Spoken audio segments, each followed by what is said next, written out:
All right, everybody, what's happening? It's me, Robert Phoenix, and we are back with another edition of the Sunday Night Astrolive. Sorry, I got a little distracted. My brand new uh, White Sox cap. It's a little dusty. The Virgo in me noticed. How the heck is everyone? How are you? Welcome to Sunday night. Welcome to Sunday Night Astrolive. I hope everybody is having an experiential weekend. How about that? Experiential weekend. If you didn't see Friday's show over here on this channel, I highly recommend it. It was with our good friend Bree Eves, who has done a miraculous turnaround in her life, coming back from an aneurysm, triple aneurysm surgery, and a lot of other sort of complications, and just an all-around feel-good story. If you haven't seen it, check it out. It's a bit of an updraft in the human experience. Let's put it that way. Anyway, we're here to talk about astrology tonight, as always on Sunday night. Got a big theme.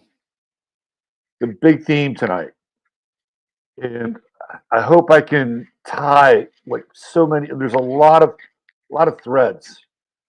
There's a lot of threads in this tapestry that I'm going to attempt to bring together. And it all really revolves around, we're talking about two major aspects and signs, really. The first major aspect is Neptune and Aries, which has just come into our lives quite recently. In fact, almost to the day when there was a stabbing in Frisco, Texas, with Karmelo with a K, Anthony, and Austin Metcalf. I will be talking about this in great detail tonight. And I will be talking about other things that are strangely related to it. And the whole idea is here's what I really want to do. I feel like there are forces that are operating in our world that move us literally like pawns on a checkerboard or chessboard, or pieces on a checkerboard. Usually the chessboard is black and white, the checkerboard is red and black. But that's a very specific image that I want you to keep in mind. This idea of the black and white checkerboard. And it often feels like we're pawns in a game on that checkerboard. And there's a white team, and then there's a black team. And the white team and the black team seem to be pitted against each other in this very ancient dance around duality, which I'm going to get into tonight. And a lot of it also will reflect symbolism that is associated with said chessboard. And when we get into it, you'll see what I'm talking about. And the whole idea, I guess, there's a part of me that's very idealistic. Not like Rodney King, can't we all just get along? But I grew up in the 70s. And I grew up in the 70s in California. And it was one of the coolest, least racially tense experiences that I could experience. And it wasn't because I grew up in an all-white neighborhood. I mean, it was very mixed. I've spoken about this many times before. I grew up in San Jose, California, which really was kind of the great melting pot.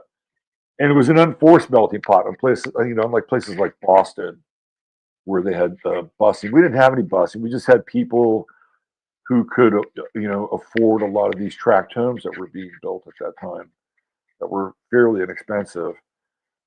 And grew up in a neighborhood, went to a high school, junior high school, where the kids were black and brown and they were Asian. And eventually we hit the mid 70s, and kids from the Philippines start showing up. We have some kids from Iran they know what's going on. Like,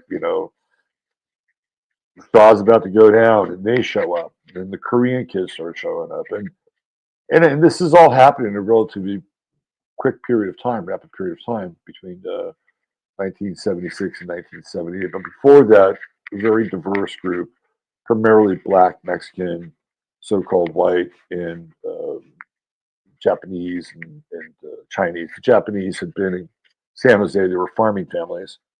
And we all pretty much got along. Nobody ever is always kumbaya, okay? Nobody's always kumbaya, but we got along. And I used to hang out with dudes who didn't look like me, and we used to indulge in recreational activities together, and go out and play basketball together and stuff like that, right? So I come from a very different place in time, historically speaking. Maybe some of you can relate to that. And now, as we keep lurching, towards Bethlehem, or slouching towards Bethlehem, um, it seems as though this duality has been not only uh, gamed but also engineered, and it goes back a long, long ways. And so, what we're going to do tonight is we're going to start with the Civil War and primarily the attack on Fort Sumter, which it's kind of the beginning point, really, of the Civil War. And astrologically, it's when Neptune goes into Aries, and then almost to the degree it represents the same transition from Neptune in Pisces to Neptune in Aries when Austin Metcalf is stabbed in Frisco, Texas. So I'm going to try to get into this and connect some very, very big dots. And somebody brought something up recently. I think it might have been in one of the comments that was left on maybe a show I did last week. And I was talking about, I think it was talking about, yeah. Okay. It was, I think it was the Wednesday astro weather. And I might have been talking about this whole concept of archons and the possession of a human spirit by disincarnate archonic spirit. And somebody was trying to ask the question, like, would there be an astrological aspect or a planet that would embody something like this? And I thought it was a really interesting question. And I think I responded to it. I think I was talking about Pluto. And yeah, I think if we were going to have a discussion about this whole idea of archons and the sort of the Gnostic view of the world, and uh, the error, the great error, one of the planets that I think we would have to have a discussion with would be Neptune. In fact, all three of the outer planets would be. I might need the other mic. Oh, apparently, let me check the mic. Hold on. I gotta check the mic settings. My producer said I might need the other mic. External microphone built in. Why don't we try this? Let's see how this goes. Is that good? Is that kind of happening? Does that work? I have other mics. I have plenty of mics. Anyway, I think if we wanted to, we could use all three of the outer planets as kind of a guide in some ways for this whole discussion around archons, right? So Uranus would be the error, right? So when this world was created, Sophia was out having a cigarette break, and there was an error in the creation, and it disrupts everything. So for me, that's very Uranian. That's Uranian. Something's tapping. I don't know what's tapping. I don't know what's tapping. Let me get some. Can you guys hear me okay? Can you guys hear me? It sounds like you're cutting construction paper. Yeah. All right, hold on. Let me see. Hold on. Hold on 1 second. Okay. Uh, Give me 1 second.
All right, let's try this.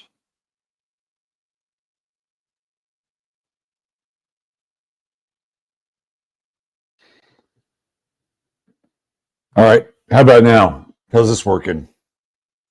Louder, clearer, better? The mic had to be, yeah, is this louder, better, clearer? Much better. Thank you, thank you, thank you, thank you. Okay, we're good.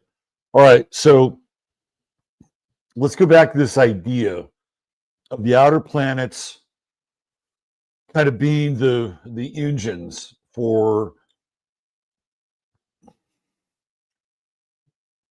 and I'm not saying that this is actually the case in point. I'm just playing with a concept here, right? But Uranus is the disruptive part where this realm gets created, and there's a quote unquote mistake or error. Neptune plays the role of this agency where identity and spirit become very fluid, like where we don't have boundaries or where we allow ourselves to be manipulated. Neptune is generally playing that role. Okay. And so we become open. We become open to influence. And I'll talk about this from a macro level in a second.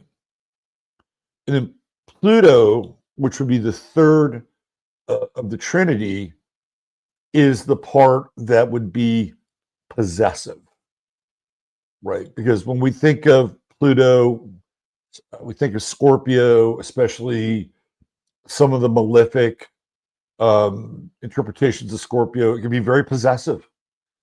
If you've ever been in a relationship with anybody that has a Scorpio moon and they haven't figured that Scorpio moon out, it's not easy. It's not easy being with somebody like that, or even breaking away from somebody like that. So I don't think, and by the way, this is not I'm not here to, bash on any sign, right? But there is some truth here when we get into some of these areas that are, not always pretty, or they're not always flattering. And not everybody likes to hear that, there's something unflattering about their sign. And I could go through each and every one of them and tell you at least three right off the top of my head, or three things off the top of my head for each sign, which wouldn't be very flattering at all.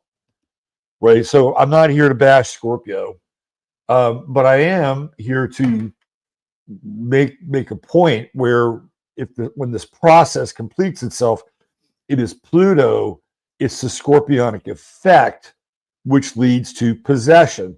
So we have Uranus disruption, we have Neptune, which allows the veil of the individual their subtle body and even their decision-making process to become very thin and almost dissipative.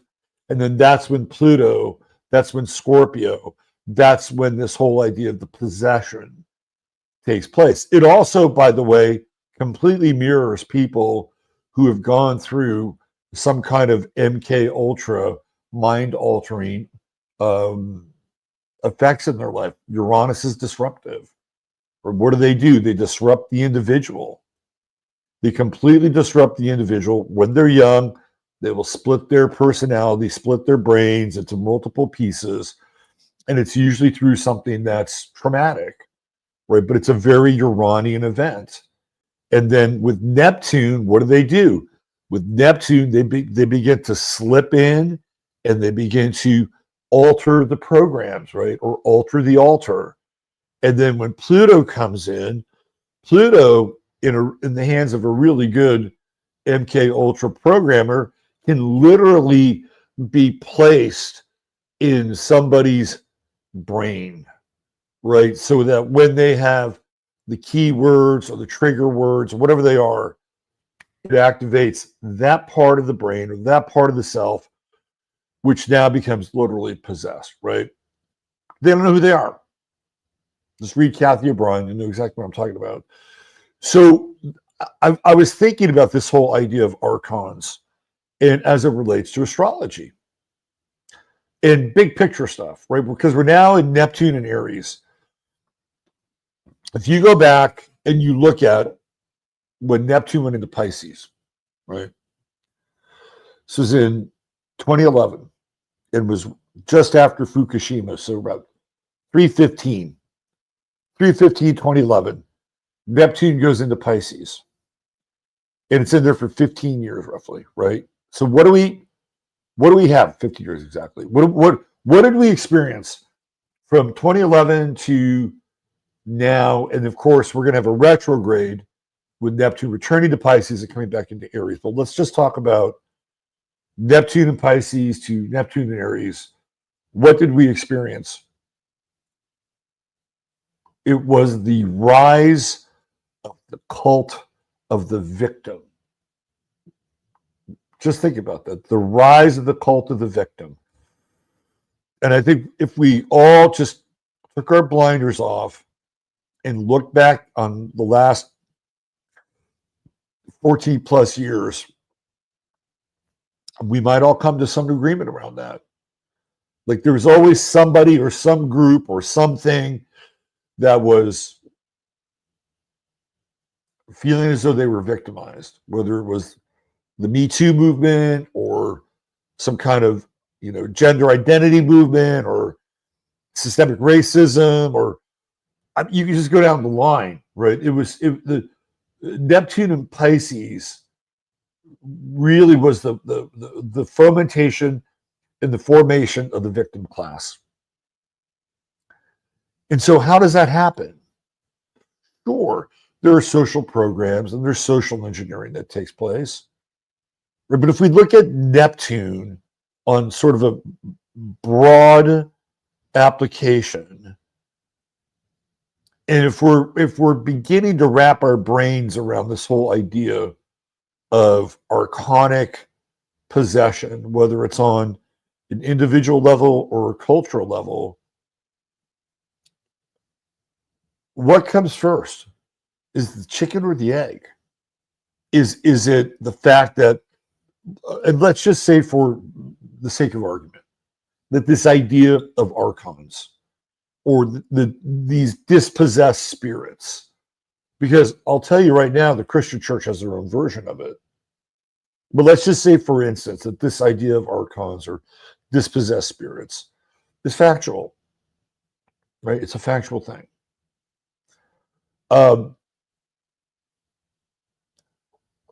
I do believe that the outer planets, in this instance, Neptune, would point to a specific type of collective and individual possession. Because Neptune is also the realm of the spirits, right? It's the realm of ghosts. It's the realm of the dispossessed.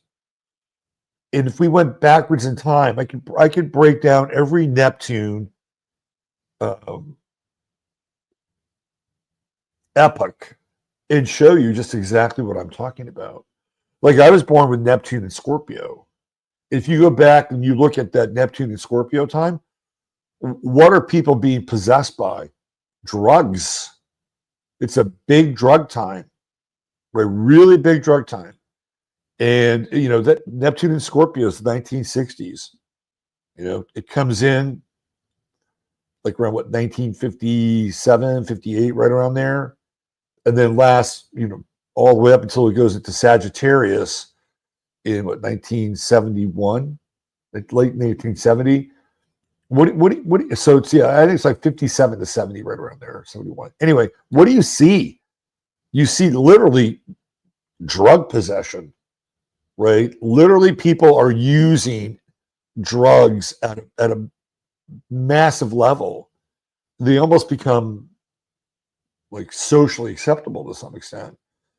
And then you get into, like the Charlie Manson story, right? And you get into the Jim Jones story, and you get into all these other kinds of manifestations along the way, and it's like, yeah, Neptune and Scorpio is the collective possession of people through the use and means of drugs. And Neptune, this is what Neptune does. And it's kind of, worse forms, lower octaves, more negative kind of because Neptune can go much higher too. I mean, let's bring that into the conversation, right? Neptune is, I'd say, the greatest bandwidth of duality. But you just go through. Let's go through all the various Neptunes, and so we just came through this Neptune and Pisces phase, where it felt like, what the fuck happened to the world that we lived in? Where did all these victims show up? How did they get here?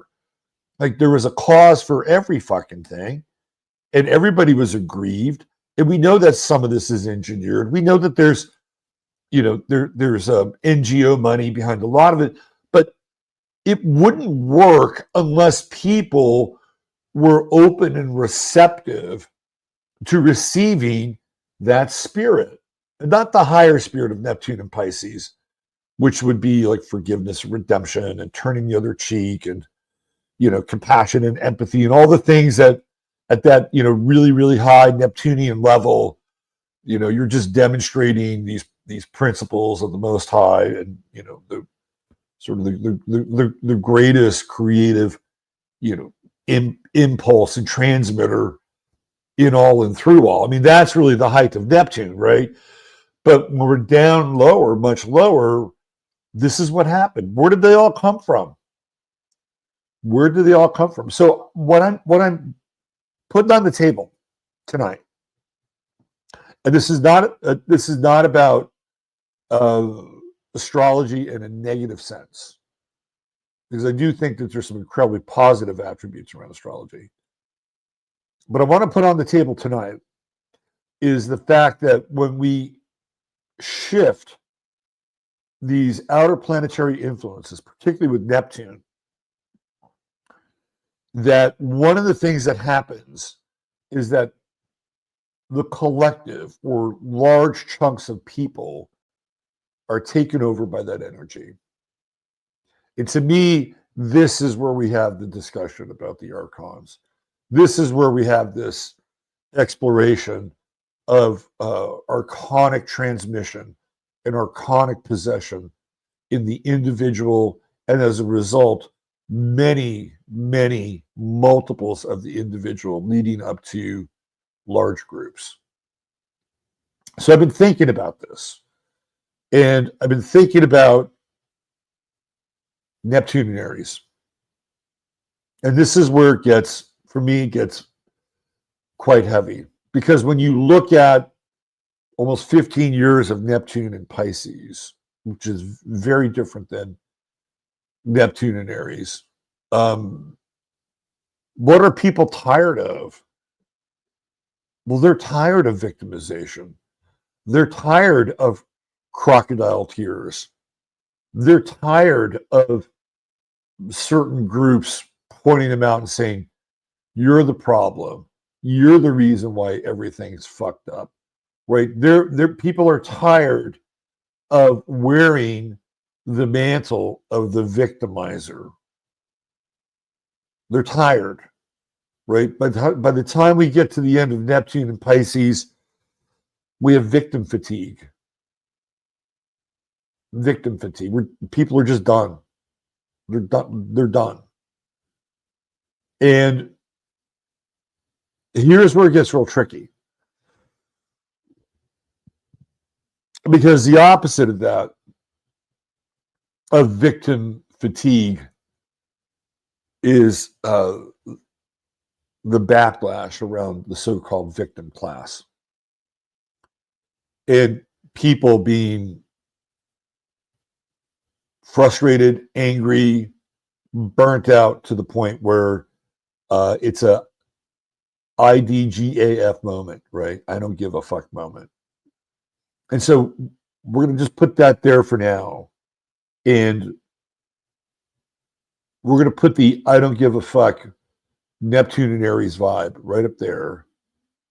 And we're going to look at that through where I'm going to take you tonight with some of the stuff I'm going to bring up. And it all has to do with the invocation of a race war, which is being feverishly kind of worked on and social engineered, right?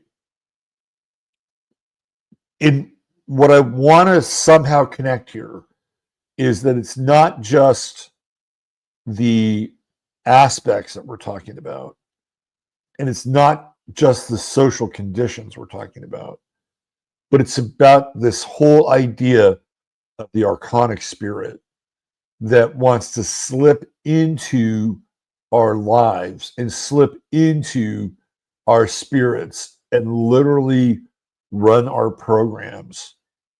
And if you think, if you can wrap your head around that, and again, we're just using Neptune and Pisces, or Neptune in general, as this quote unquote medium.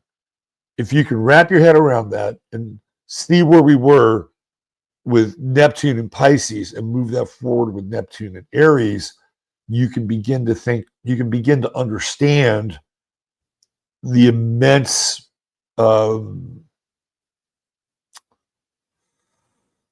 I don't want to use the word potential, the immense danger really that exists with people that are in an I don't give a fuck mood and are ready to throw down. Okay, so and here's what I have to say. This is what before I jump into the other stuff. I think that it's that people have a basis and a foundation for not buying in to whatever this pre-existing social script has been. And I'll give you an example. So the last couple of days we had the NFL draft, and I'm going to talk about him. Shedeur Sanders, who is the son of Deion Sanders, who was supposed to be a first-round draft pick, fell all the way to the 5th round. And there's this guy named Mel Kiper who has been around for a long time, and he's always been sort of the draft guru, right? The big draft guru. And he had Shedeur Sanders as the number 2 quarterback and like top 5 player. And the further that Shedeur fell, the more that Mel Kiper started to lecture everybody and lecture everyone about Shedeur and about the NFL. And all of a sudden, it wasn't about football anymore, right? It was about some kind of, social stigma that, 57, 58, 63% of America all of a sudden had to become aware of and atone for in that moment. So I think people are tired of that. They're tired of people like Mel Kiper telling them how to think, what to feel, and are these agents of shame. They're tired of it. It's like, just shut the fuck up. There's reasons why the guy is falling in the draft. And it's not because there's some great conspiracy by a small select group of entitled Caucasian people that are making Shador Sanders and Deion Sanders pay for their sins. Please miss me with that. No, the reason why he wasn't drafted as high is because his father is going to bring fucking more baggage than Beyonce carries with her when she's on tour. Okay? I mean, who wants that? It's not because people don't think that Shador can play or might have some skills. His toxic father helped bring that to the story, bring that to the situation. But nobody wants to talk about it. Nobody wanted to talk about it. It's all somebody else's fault. So what I'm saying is like, yeah, man, there is a lot of just shut the fuck up energy in the air because people are tired of it. And I even feel like it's not just people who might even resemble me. I mean, there are other people who are like, yeah, just shut the fuck up. We're not victims. Don't turn us into victims. But what happens is that this energy gets so hot, right? It gets so hot and it gets so intense, right? That it just melts people's boundaries. And then all of a sudden, the slightest thing comes up, they attach to it, and now it becomes the basis of, I would say, spirit possession. They're overcome by something. They're overcome by a sense of fill in the blank, whatever it is. They're just overcome by it, and they can't think, they can't rationalize, they can't have a reasonable conversation where if you show them the why of something, they just don't fucking care. And again, I want to be very clear about this. Not one group or one so-called race has a patent on this. There are plenty of white liberals, when you go down that path and you start talking to them, they're completely closed off, won't listen to you, and will start calling you hateful. And there's no hate involved at all. You'll even get it sometimes on the far right. You're starting to see that with this fracture and this fissuring with MAGA and other people that are more sort of independent thinking, but conservatives and patriots. What I'm saying is that there's this almost like groupthink and group feeling more than groupthink, where for whatever reason, these people grab onto something and it hits them in a way where they disregard any kind of self-possession. And that's the phrase. They disregard any kind of self-possession, and they are overcome by something, and something that will not rest until it gets its due, whatever that due is. It could be blood, it could be a pound of flesh, it could be somebody's whose emotional life has been shattered, right? And they're witness to that. This is what I'm talking about.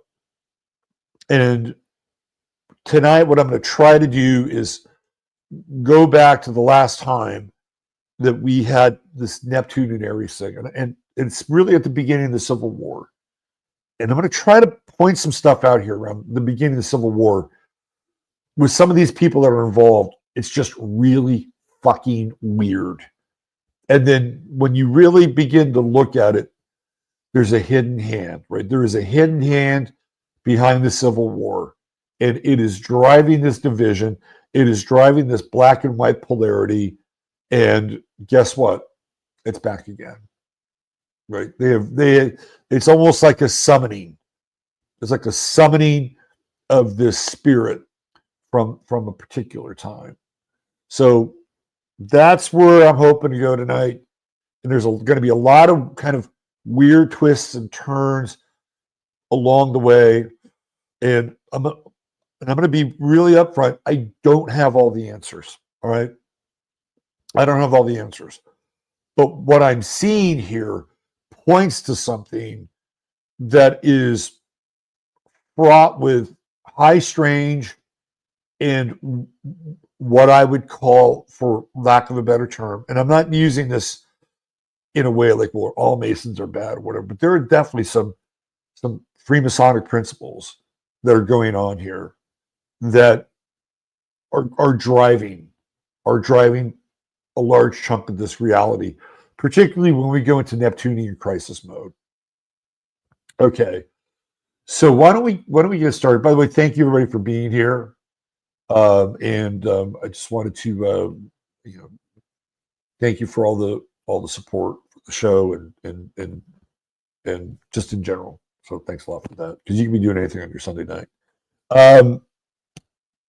Let's talk about True Hemp Science. Our guy Chris, we were just over there yesterday, picked up a few goodies at the True Hemp Science store here in Austin. If you're ever in Austin, you should stop by and say hi to Chris.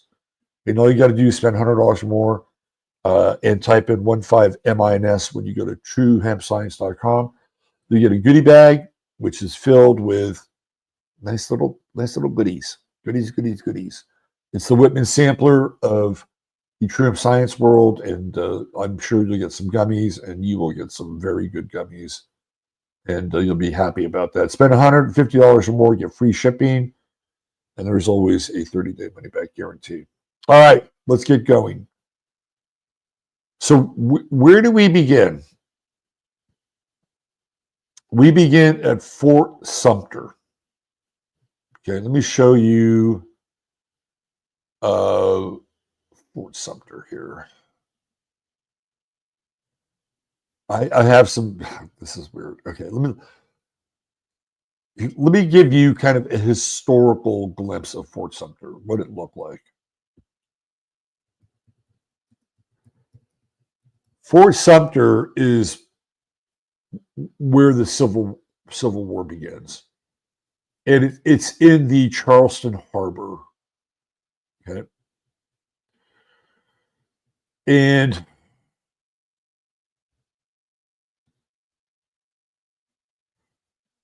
me see if I can make this bigger. Hold on.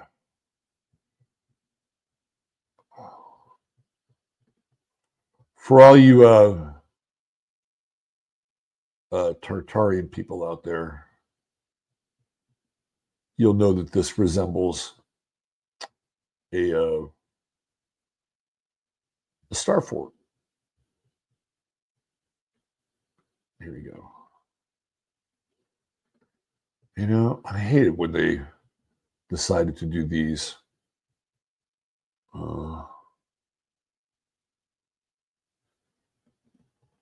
web page images. Then you have to convert them. All right, give me 1 sec here. Because I have another picture of Fort Sumter, but I don't want to bring it up just yet. It has a pretty specific meaning here. Oh, that's not even going to work, is it? Fuck you. All right, let's do this. Just give me a JPEG. Just give me a freaking JPEG. That's all I'm asking for. You can't even get a goddamn JPEG anymore. Please convert. Here, let's try to look at this right here. This would be. Oh, I want you to get an aerial view. Okay, here we go. Take 4.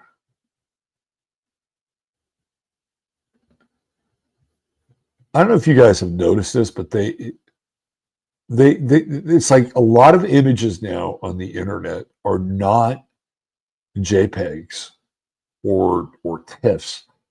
They're called web page images, and you cannot necessarily use them because they are locked. So this is a way that that certain websites have managed to manage the content. All right, let's go here. So here we go. This is kind of what it looks like from the aerial view. Let me see, go back here and see. Of course, we can't see it because this is what StreamYard does. And there we go. All right, so this is an older, this is the newer version. Well, not newer, but what's left over. Now, there's something really weird about this. And maybe it's not just Fort Sumter, but some of the adjacent forts in Charleston.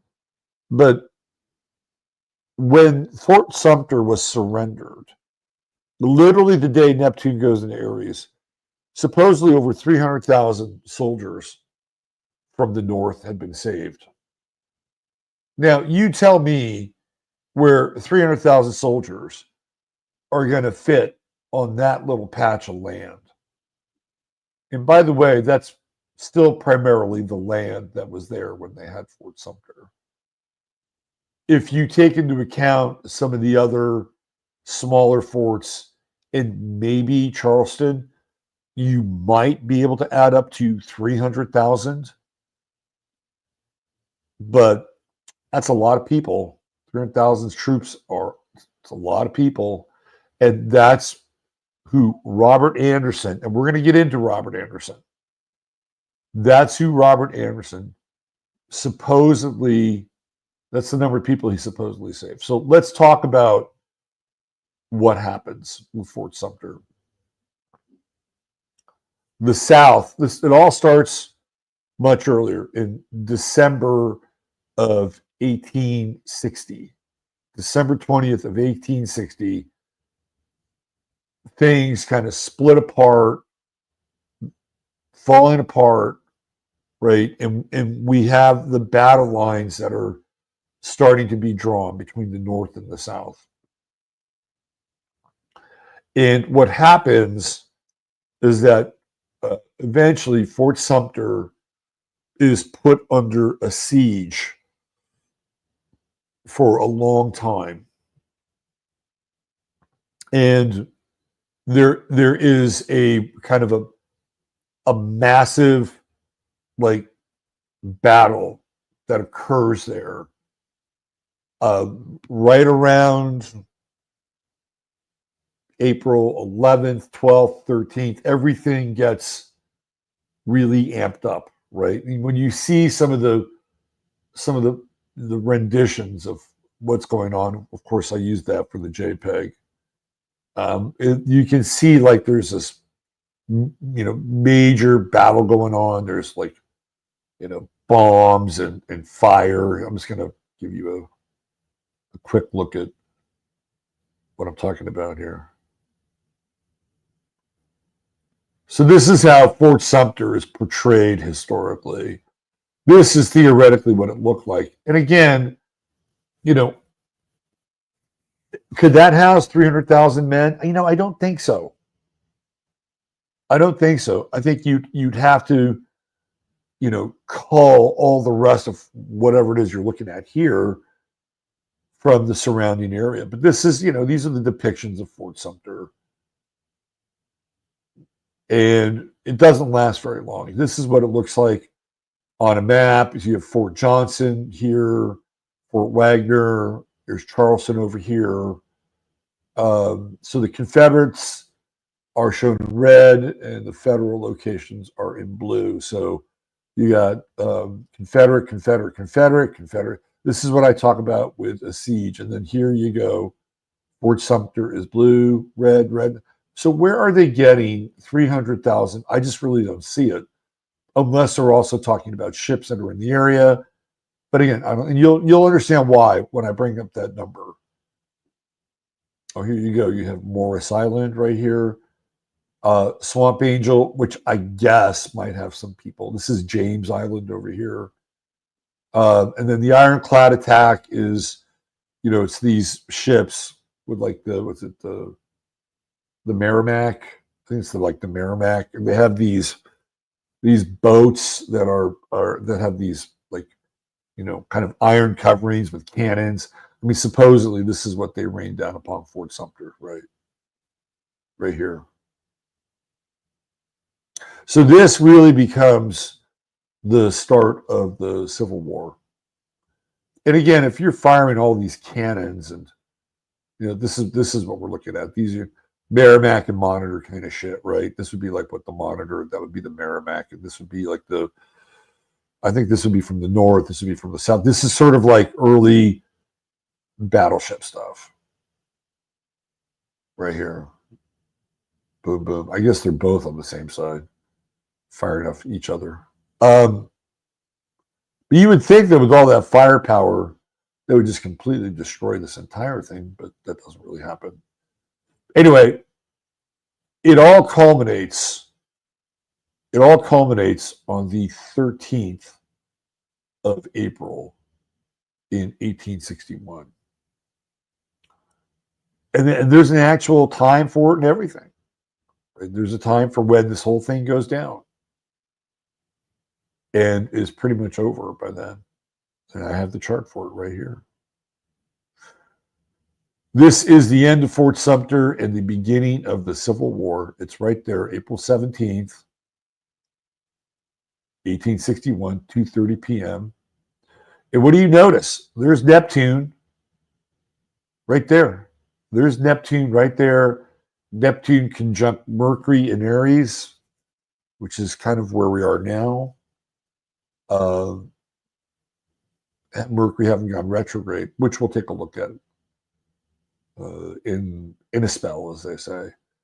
And then what's really interesting here is on the midheaven, we have Uranus at 9 and Mars at 9, and Mercury at 0 and Neptune at 0. So, we're into Kazemi talk, and some people think that the energy of the planets is blotted out because they're so close. I don't necessarily think that's completely true. I think especially when you're dealing with Uranus, you're dealing with the energy that's just completely uncontrollable.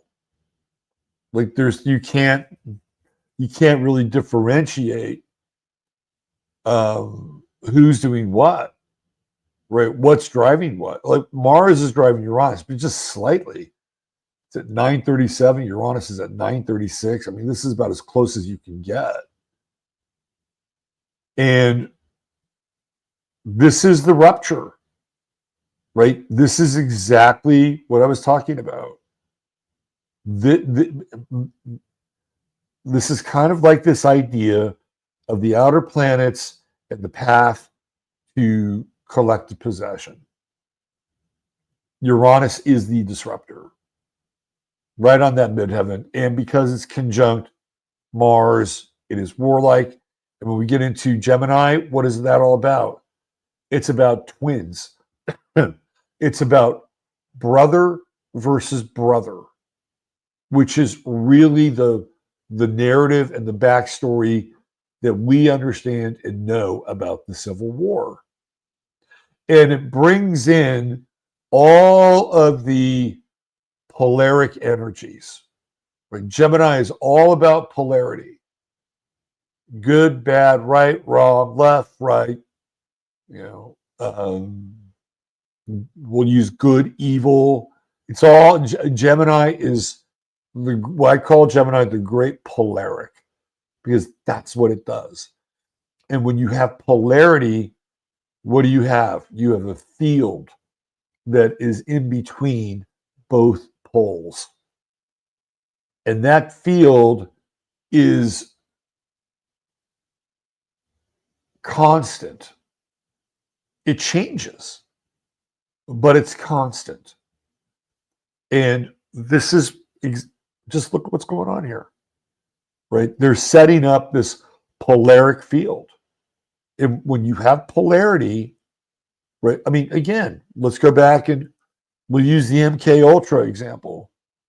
What happens when they traumatize an individual to do something heinous or something against their will through some kind of program. They split their brain. They create a polarity between the self that can handle the event and the self that can't handle the event. They compartmentalize and partition. And it's the splitting of the self. And this is what happens. And we as a people, we're privy to that all the time. All the time. These major events, they're polaric events. They split us, they fracture us, and then they pour in the programs. This is what happens. So here we have a major one, absolutely major. And look up, again, just look how close that is. Barely, just barely ahead of Uranus. And I believe this puts it kind of right on the tip of that second decan, the Libra decan. It's real close. It's like if you're going to get anoretic with a decan, that's probably about as close as it gets. And look, we have Aldebaran right over here. And then the bottom, we have Antares. You know, Antares is the Lord of War. It is the Lord of Savage War. It is a radical octave of Mars, right? So here it's right on Aldebaran. And Aldebaran is about battle. It's about battle. Aldebaran is really about the planning of the battle. And Antares is about the savage application or the savage application, the savage intent of battle. So that's going on right here. Boom, huge, absolutely huge. And it feels also with Saturn just behind the ascendant.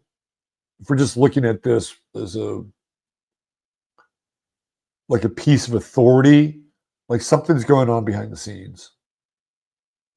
Something is going on behind the scenes. Now, I have not thought about this until this very moment, as I'm looking at Jupiter in Leo in the 12th house.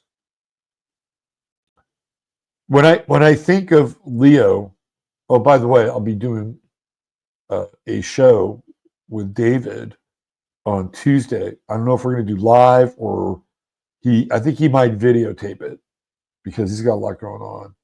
But I'll be doing something with David on Tuesday. But when I think of Leo, right, and I think of the king, what does a king wear? It wears a crown.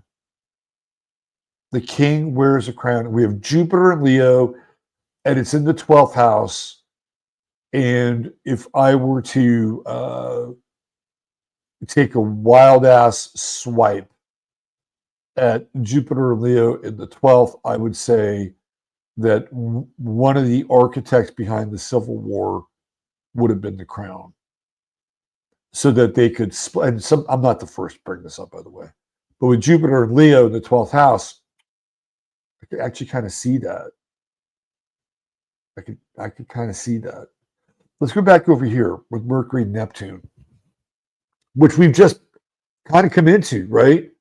Like this is almost the exact aspect that we have just come into. The first Mercury conjunction at 0 degrees. Aries, since when? Oh, since this, right? Like last week, Mercury, Neptune, we haven't had this conjunction, this degree since this day. So what happens after this? A lot happens. A lot happens in the immediacy of it, and a lot happens in the aftermath of it. In the immediacy of it, some very strange things kind of unfold, which I'll get into. But any excuse or any reason or rationale for this event is very fluid. Very, very fluid. Like once you have the thing in action now, it's like, well, Why let a good crisis go to waste? Because with a Mercury-Neptune conjunction, just about anything can be believable, especially if it's said with enough conviction through Aries. But not only that, but the telling of the tale after the fact is also very malleable. So whatever stories that we've had to kind of untangle post-Civil War are probably going to be very slanted in the telling of the tale. And that's just with the Mercury-Neptune conjunction. But you know what's also really funny about that too? And one of the things that, I have is like this whole idea of, on the thumbnail, Civil War reenactment. You have these people that go out and they reenact the Civil War all the time. They dress up and they know how it's going to come out. They know how it's going to turn out. One side, depending on where the battle is going to take a lot of losses and casualties. And it's usually the southern side, right? But they go out and they do it all the fucking time. But again, it's like this reanimation. It's like the ghosts of the past, the retelling of the tale. If it was up to me, I would infiltrate one of those things and say, hey, this time let's win this battle. Let's win this one. All right. Let's fuck with them a little bit. We know what to do. We know how this thing goes. They won't figure it out. They won't figure it out. But let's take a bunch of them hostage. And then let's take them out for barbecue afterwards. Anyway, the whole reenactment thing is just so weird too. It's a very strange sort of thing that it's like this tradition that Americans have. It's the reanimation of the spirit.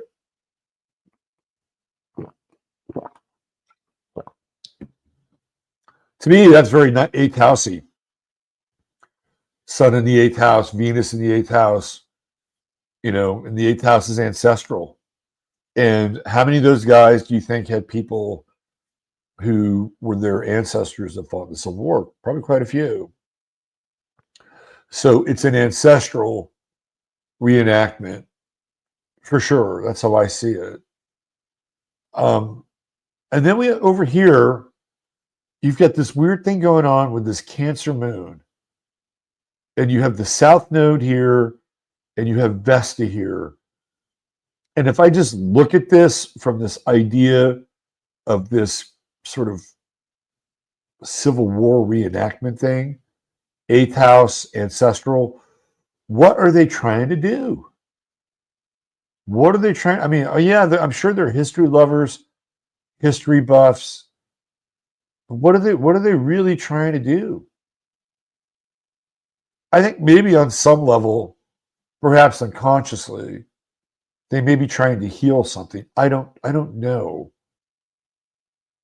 But it's a very strange square going on there. And even with the 11th house, very group oriented. Groups are armies. Armies are groups. So we're just looking at this from the reenactment perspective.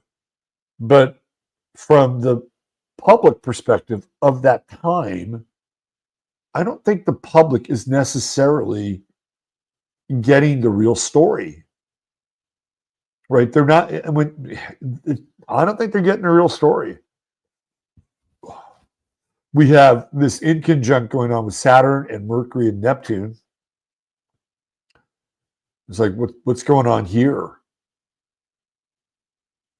And again, this is going to be information. And there's something about all of this that is not being told. That the inconjunct around all of this it's not being told. The past, whatever this Mercury-Neptune conjunction represents, the details around this day and everything that comes out of it, not being told. Right there. So this is an interesting chart. And the interesting part is that it mirrors this Mercury-Neptune conjunction, which we have just experienced for the first time since then. True Node is in Capricorn, and to me, Capricorn's majors and generals. That's what this is about. This is about the establishment of hierarchy and power with the True Node in Capricorn. But if you want chaos, if you want disorder, if you want disruption, which is exactly what I was talking about, that's your planet right there, Uranus. Okay. So we got that. We got that part down, right? Okay. Now things start to get a little weird. I want to introduce you to one of the key figures of the Civil War. Let me just do this one thing here really quickly.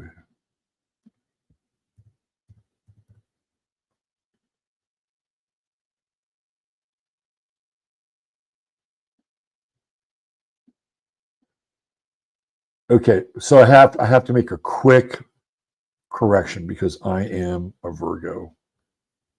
I'm a Virgo. Give me 1 second here. I have to make a quick correction because I noticed this. Hold on. My bad. My bad. We're going to go and make a quick little correction. There it is. My bad. All right. This is on me. So I can't just glide through this because somebody's going to come in and say you got the dates wrong. Now, hold on. Because there's another part of this that is connected to this, which is weird. It didn't add up. All right, hold on. Bing bong. Okay. So that Mercury-Neptune conjunction was on the 17th of April. Okay. So this is, hold on.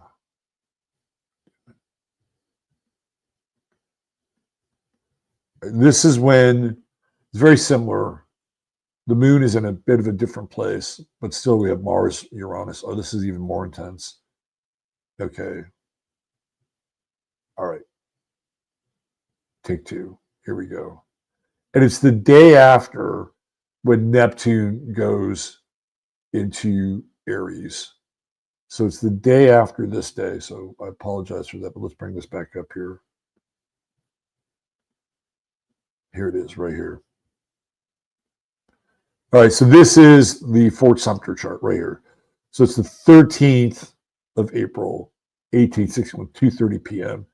There's Neptune, there's Mercury, they're still conjunct, right? They're still conjunct. There's Uranus, there's Mars, they're still at 9 degrees. But now we have the moon in the mix as well. And now the moon is part of the T-square. There's Saturn, there's the ascendant, there's Jupiter, that's the crown. Here you go, right there. It's even more intense with the moon on the midheaven. It's even more intense. Because the thing with the moon, you don't always know what's going on with the moon. And you still have that south node in Cancer in the 11th house, which is still very much connected to this idea of groups and reenactment. So I just had to tighten this up a little bit. I apologize for that. There's your true node in Capricorn down in the 5th house. So by April 17th, we have Neptune-Mercury conjunction. There we go. Still, nonetheless, right? We haven't had that Neptune-Mercury conjunction. Even when it was in Pisces, we haven't had it. Well, I take that back. Well, I think we, hold on. Let me just go back through this. No. We haven't had it since then. And we didn't have it, again, Neptune, Mercury, Aries since then as well. All right. So bringing the moon into the equation,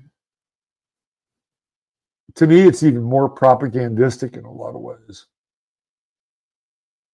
And it blends even more into this whole idea of the fracturing and the splitting.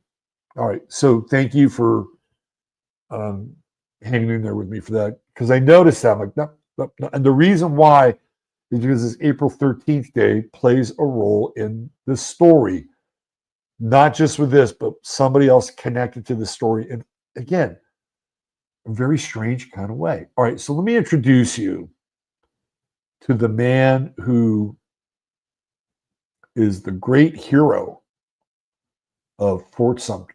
Okay.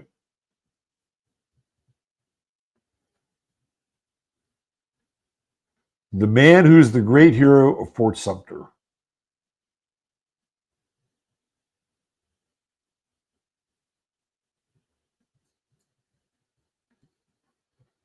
Where is this thing?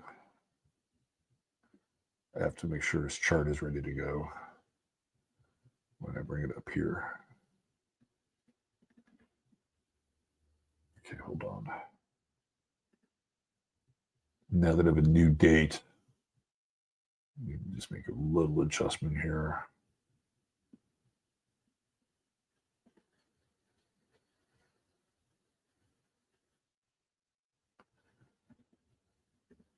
It's a butterfly effect. You change one thing, you change everything. All right, cool. Okay, so the person that I am going to bring into our discussion is Robert Anderson. Colonel Major Robert Anderson. Let me show you his picture. And this will give you kind of an idea with where we're going here. You see this guy's picture. It's right here. So there he is. This is the guy who is in charge of the troops at Fort Sumter. What do you notice about him immediately? Two separate portraits, renditions of him. He's got the hidden fucking hand. He has the hidden hand. Robert Anderson is a Freemason. Color me shocked. He's a Freemason. And how do I know it? Well, I looked it up. And guess what? Google Gemini. What an interesting name for an AI search. Robert Anderson, a prominent figure in the early stages of the Civil War, was indeed a member of the Freemasons. While residing in Trenton, New Jersey from 1855 to 1859, he became a member of Mercer Lodge number 50. He was also the Union commander at Fort Sumter, which was the site of the first shots. Now, what's also interesting is that he becomes a hero when he surrenders. And one of the things that he brings back is, check this out, a 33-star American flag. Like, that is the symbol of victory because he actually surrendered. And there was a huge parade and, a lot of hullabaloo. And he was hailed as somebody who saved all of these lives, right? So here's your guy. Where is it? Right here. Right there. Right there. And eventually, by the time the war is about ready to end, he goes to Appomattox. And by that time, he's a general. And he is there to take part in the surrender of the South. So you have this character here. Okay. Now, when I put his chart together with what happened on that day, it's pretty interesting.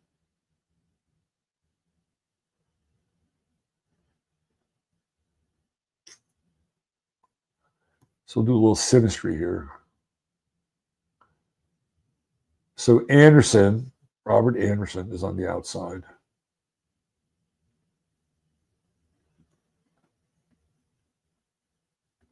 And this is his chart right here. So what do we know about Anderson? Oh, guess what? He's a Gemini. Imagine that. And again, I'm not knocking Geminis, but you're gonna see that there is a big theme, a major Gemini theme here with where we're going tonight. His Mercury is right on top of Moon, Uranus, Mars.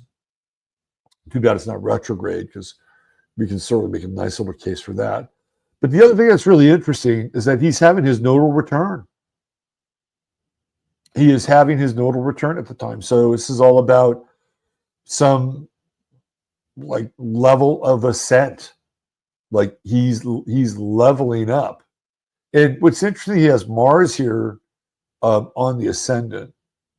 And if I'm not mistaken, when you look at the April 17th chart, that Mars is retrograde, which I was going to use. So it's stationing right here, and it's about to go backwards, which is again very much concurrent with this idea of retreat. And then there's Moon Pluto on the other side as well. Like that's his Pluto, right? He's born under Pluto in Pisces.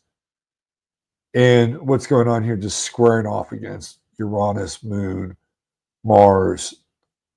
So there is something like this guy's a pawn.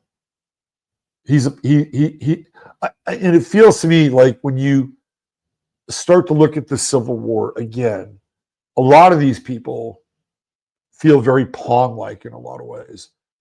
And they almost feel like they're being used or manipulated with their consent so that they could have some higher degree, or by the time the war's over, he's a general. And this guy's freaking celebrated, right? And we already know he's a Mason. We already know he's kind of like this Order of the Hidden Hand. And then there's another person, remember, he's a Freemason. There's another person who was there with him and is one of his buddies. I'm going to show you that. First of all, I'm going to show you, well, I guess I'll show you the buddy first. And then I'll show the two of them together. So his buddy at Fort Sumter is Abner Doubleday. Now, some of you might say to yourself, Abner Doubleday, that sounds really familiar. Well, that's because Abner Doubleday is often credited with being the guy who invented baseball.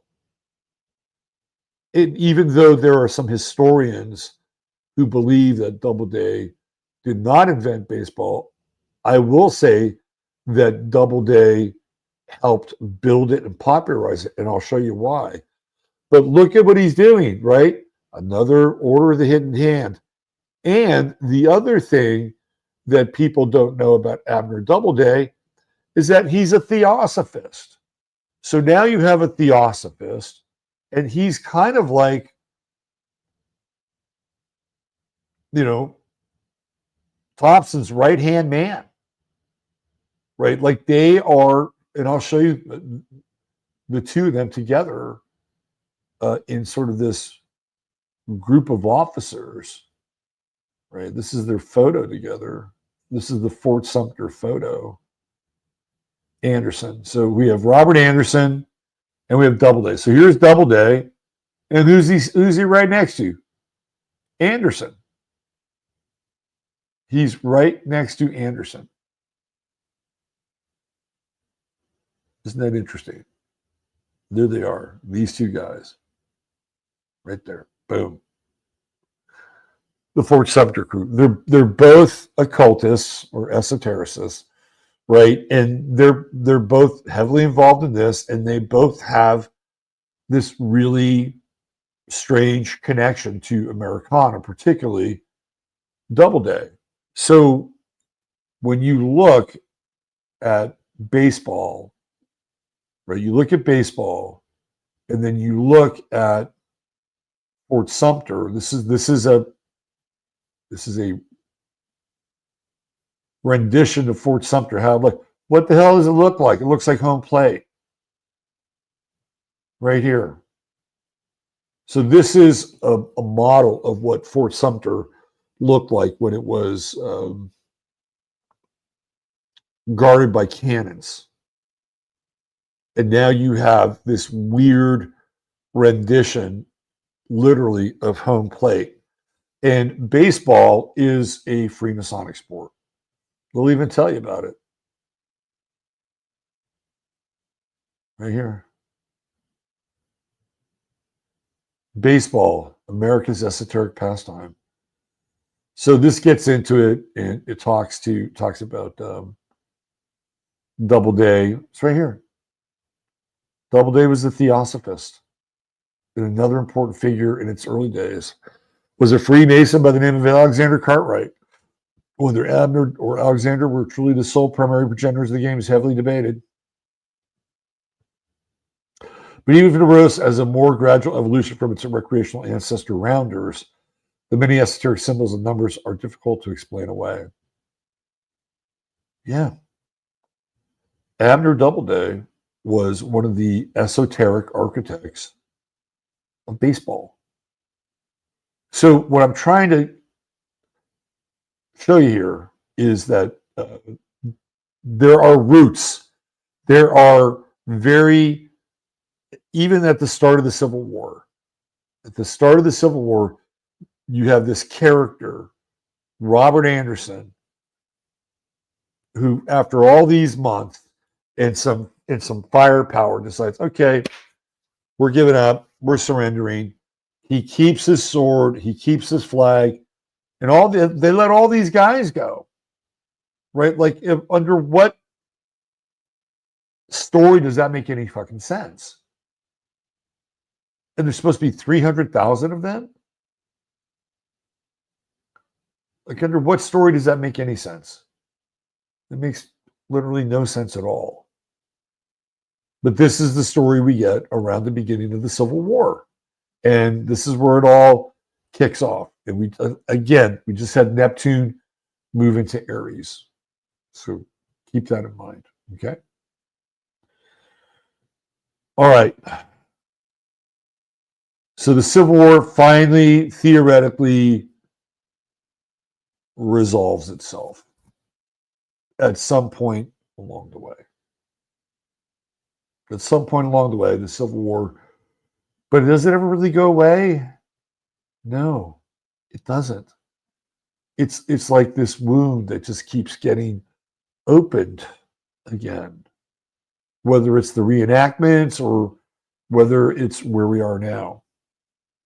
And so one of the things that is a really big player in this whole idea of the Civil War is the North versus the South. And that, again, gets us into this discussion around duality, right? North, South, black and white. It just to show you the esoteric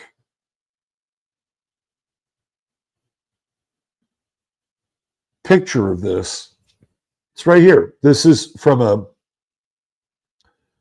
Freemasonic lodge, I believe in Norway or Holland, somewhere, Norway or Holland. Let me just see.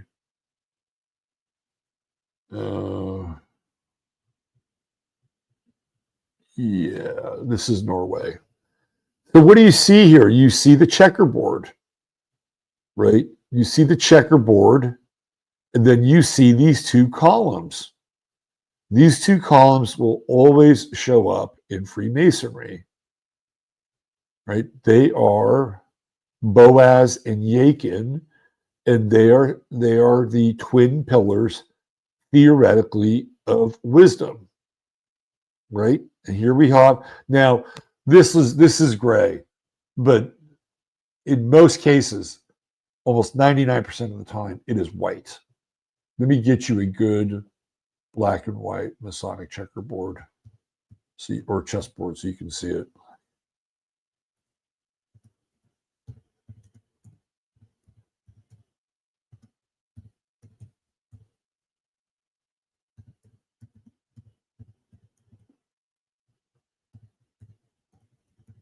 All right. So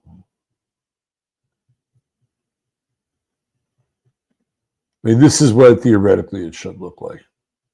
Like clearly black and white. And chess is a Freemasonic game. It's a totally Freemasonic game. By the way, it exalts the woman, doesn't it? The queen is the most powerful piece on the Freemasonic chessboard. There you go, right there.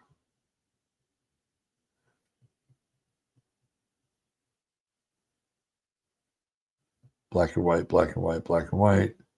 And again, how are we being moved around? Yeah, we're being moved around by this duality, by this whole conflict, tension, polarity of black and freaking white, which again puts it into what? The realm of Gemini, because we're dealing with polarity around Gemini. Okay, so the other weird thing about this Robert Anderson guy, and this is just a complete non sequitur, but it is very strange, because I went to go look up this Robert Anderson's chart, and I couldn't find like his chart, but I found this other Robert Anderson, which is really strange. And the reason why it's strange, I'll show you here.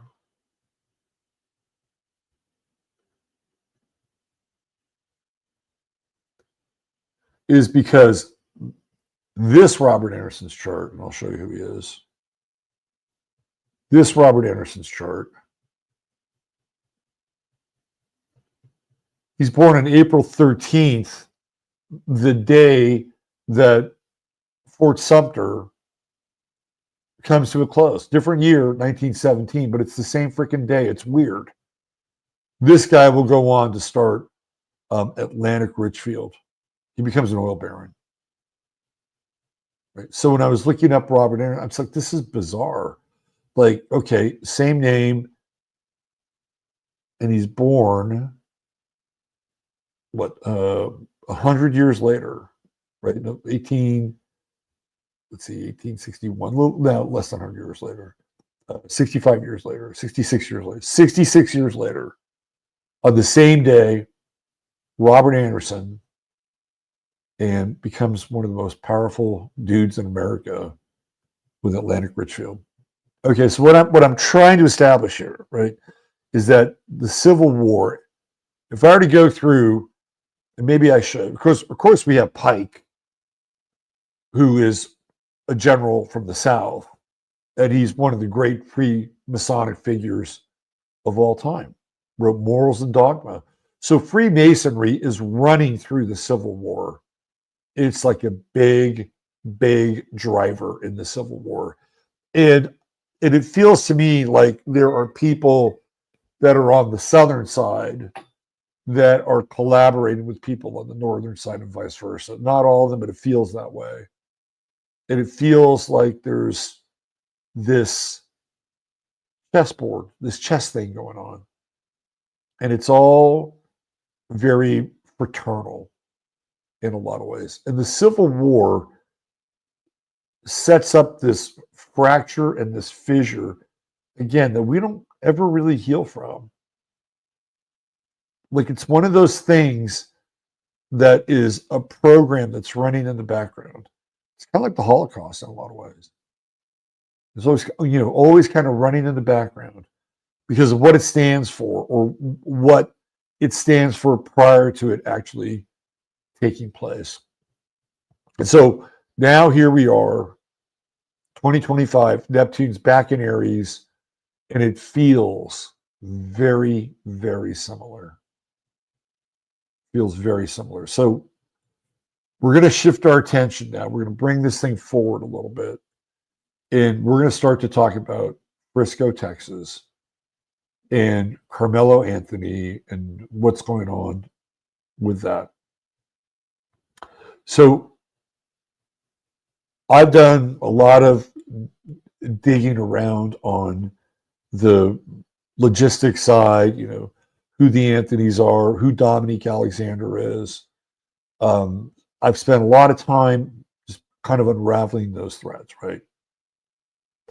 But again, if we're looking at this from a meta level, if we're kind of going at this from this idea of polarity, twins, Gemini, this Neptunian reanimation of this spirit of animus, like, okay, no more victims. We're over being victims now. Now with Neptune and Aries, the unaware masses risk possession of this spirit of violence. It is the reactionary spirit to Neptune and Pisces. So one of the things that, like, there's so many bizarre twin references around this whole Karmelo Anthony thing. I'm not even sure where to start. Why don't we start with Austin Metcalf?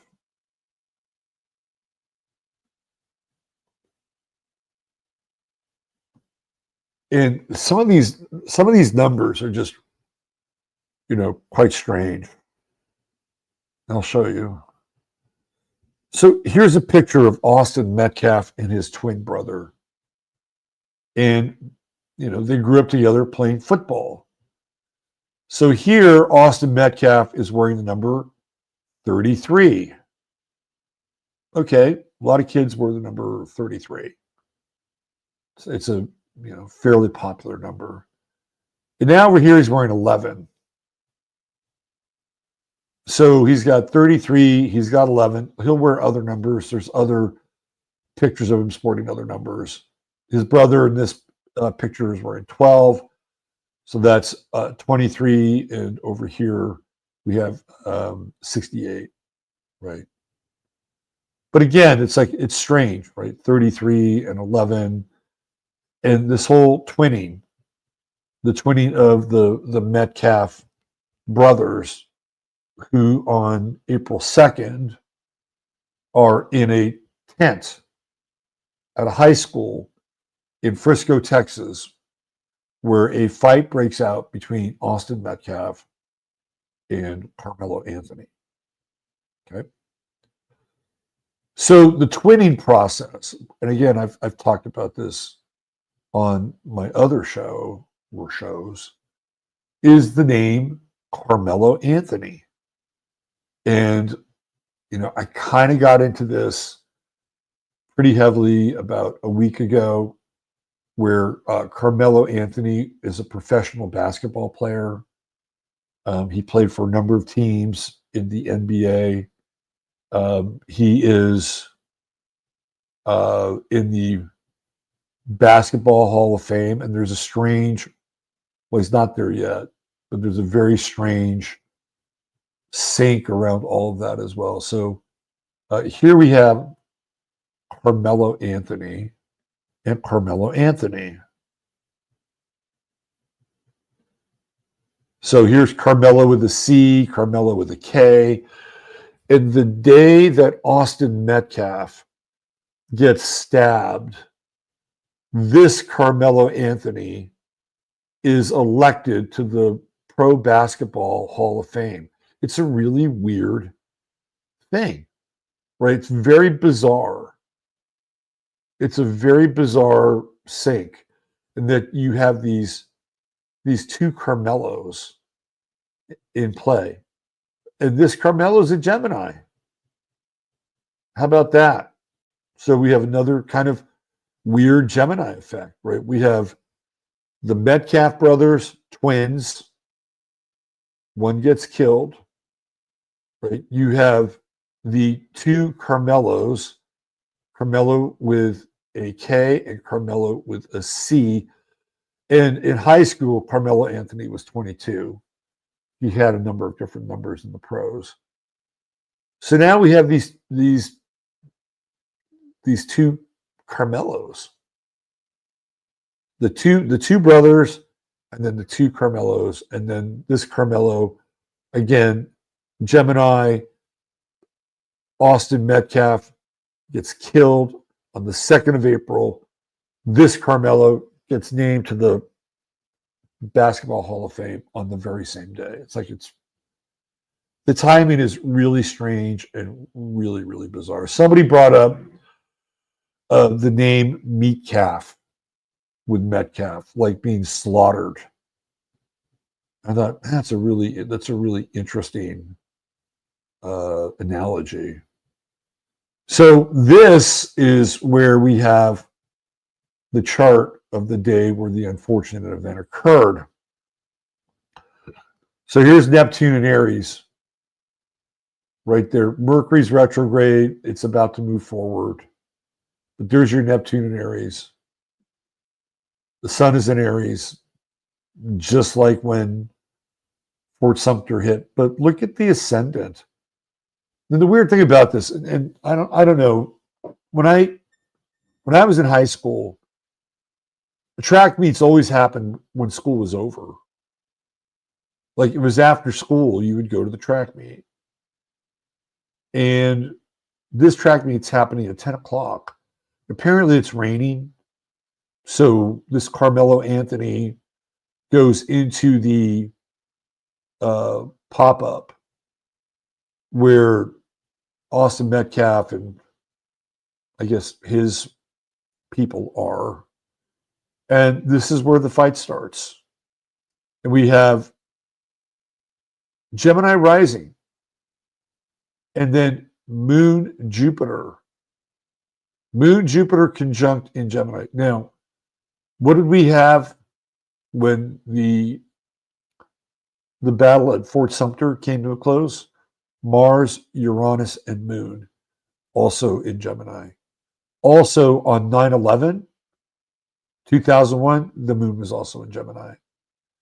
So the Moon in Gemini is really this, again, dualistic driver. You put it together with Jupiter, what does it do? It expands everything. It expands this idea of duality. It expands the people's emotions around it. It's really pretty interesting in a weird way. Right? It's like, what is going on here? And this is really where the beginning of the show started. What are the forces driving this whole thing? Are they people that get together and meet together and have secret handshakes and have secret rituals where, this ancient knowledge has been passed down to them? When I'm talking people, I'm not talking your porch masons. I'm not talking anybody between 3 and 32 degrees. We're going 33 and above, right? These are people that theoretically would have certain technologies at their disposal that they would guard, absolutely guard with their very own lives. I believe this is the secret of Freemasonry, that they have, I would say, magical occult technologies at their disposal to literally move humanity on pieces of the chessboard in life. That's what I think is 33 and above. And so who are they connecting with at a higher level? Right? Because right, that there's always somebody higher or always something higher in the realm of hierarchies. So who are they connecting with? What kind of quote unquote spiritual or spirit influences are they tapping into? And because when you see all these patterns around duality and polarity and Gemini, and now we've just introduced Neptune and Aries, which is a very different spirit than the spirit of the victim. Neptune and Aries is literally the spirit of blood. It's really the spirit of blood. And if you go back and look at the Civil War, like what did they spill? Again, theoretically they spilled blood. And I know there's some versions of the Civil War that looks very strange, and maybe this is some weird Tartarian shit that we're not really comprehending, right? And that could be true, but this is the story that we have been told, right? And again, in some ways, it doesn't even really matter. There are a lot of people that think John F. Kennedy was just, literally put to rest because he became Jimmy Carter, because the whole thing was fake. Well, even if it was fake, it doesn't matter because that's the story that's been told, right?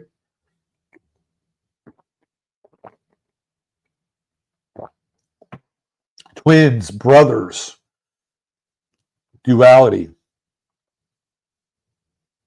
the chessboard, Boaz and Yakin, the hidden hand. I think this is what is driving most of everything on this planet. And of course, you have these other groups that are involved, and we know who they are. We've called them out, but we're talking about a group that has access to occult technologies that they use and invoke and will bring these spirits into the world with. You can call them archons if you want. This is what I think is really going on here. And when we have a change in the outer planet, it's almost like the Wizards of Oz are dialing up. They're dialing up the sort of the new planetary influence, the new planetary concoction, and getting ready to move people around the pieces of the chessboard. If you go back and you look at 9/11, Pluto was in Sagittarius at that time, right? And what did people become like obsessed with and possessed with? Muslims. They became totally obsessed with Muslims. It's like, let's go kill Saddam Hussein, who's not a Muslim. Let's go kill Osama bin Laden. Let's go over there. Let's go to Afghanistan. Let's go to Iraq. We want blood. They blew up the World Trade Center buildings. It was like a holy war. Pluto and Sagittarius, holy war, opposing Saturn in Gemini at that time. And again, what happens? People are just moved around like pieces on a chessboard. So I think these astrological transits are huge. They're huge in your life. They're huge in sort of this other realm as well. Because it feels to me like there are grand masters of the cosmic chessboard that move things around. And they move them around vis-a-vis aspects, transits, almost like being aware of the cosmic weather for long periods of time. Because when you go back and you kind of look at the Civil War as a template, like who's behind it? Yeah, we brought up the crown, the idea of the crown, which, by the way, are very much attached to occult science and occult symbolism. We can go down that path, but it's this idea where you get a guy like Robert Anderson, who's basically a major, right? The hidden hand, a Freemason, comes back as a hero, connects up with Abner Doubleday, who invents fucking baseball, theoretically, who's there at Fort Sumter, who is also a theosophist. What the hell is going on here? Who are these people and what the fuck are they doing? And what do they know about astrology? And how are they dialing up these events based on it? And when I say dialing up, I mean dialing up to the point where people become traumatized and the influences of these outer planets literally take them over. And we live in a time now where there are these hardcore echo chambers like Twitter, like TikTok. Well, you want to see some heavy stuff, some heavy race stuff, go on TikTok. Go see what young Black people, not all of them, go see what they're saying about Karmelo Anthony and Austin Metcalf. There are people, young people on TikTok, so-called Black, young people who are calling for blood. I am not shitting you. Right? I am not shitting you. And how does this all happen? They create a field. They create a field through polarization. I'll never forget when Michael Brown did his shtick in Ferguson, Missouri. And at that time, I was hanging out with what I would call the Black astrological community. It was over on Facebook. And when did that Michael Brown thing happen?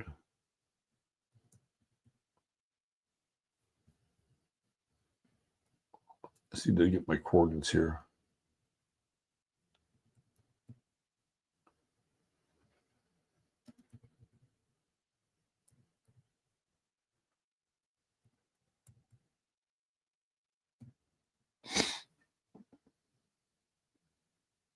Yeah, August 9th, 2014. Okay, so by that time, Neptune had been in Pisces. And I remember all these, mostly dudes, over on Facebook and you know, what I would call, for the most part, the Black astrological, which I love. I thought they were great. They were not politically correct. They were not new agey. I loved how they came at astrology and had really interesting things to say about it. And once Michael Brown got killed by that cop, they all lost their minds.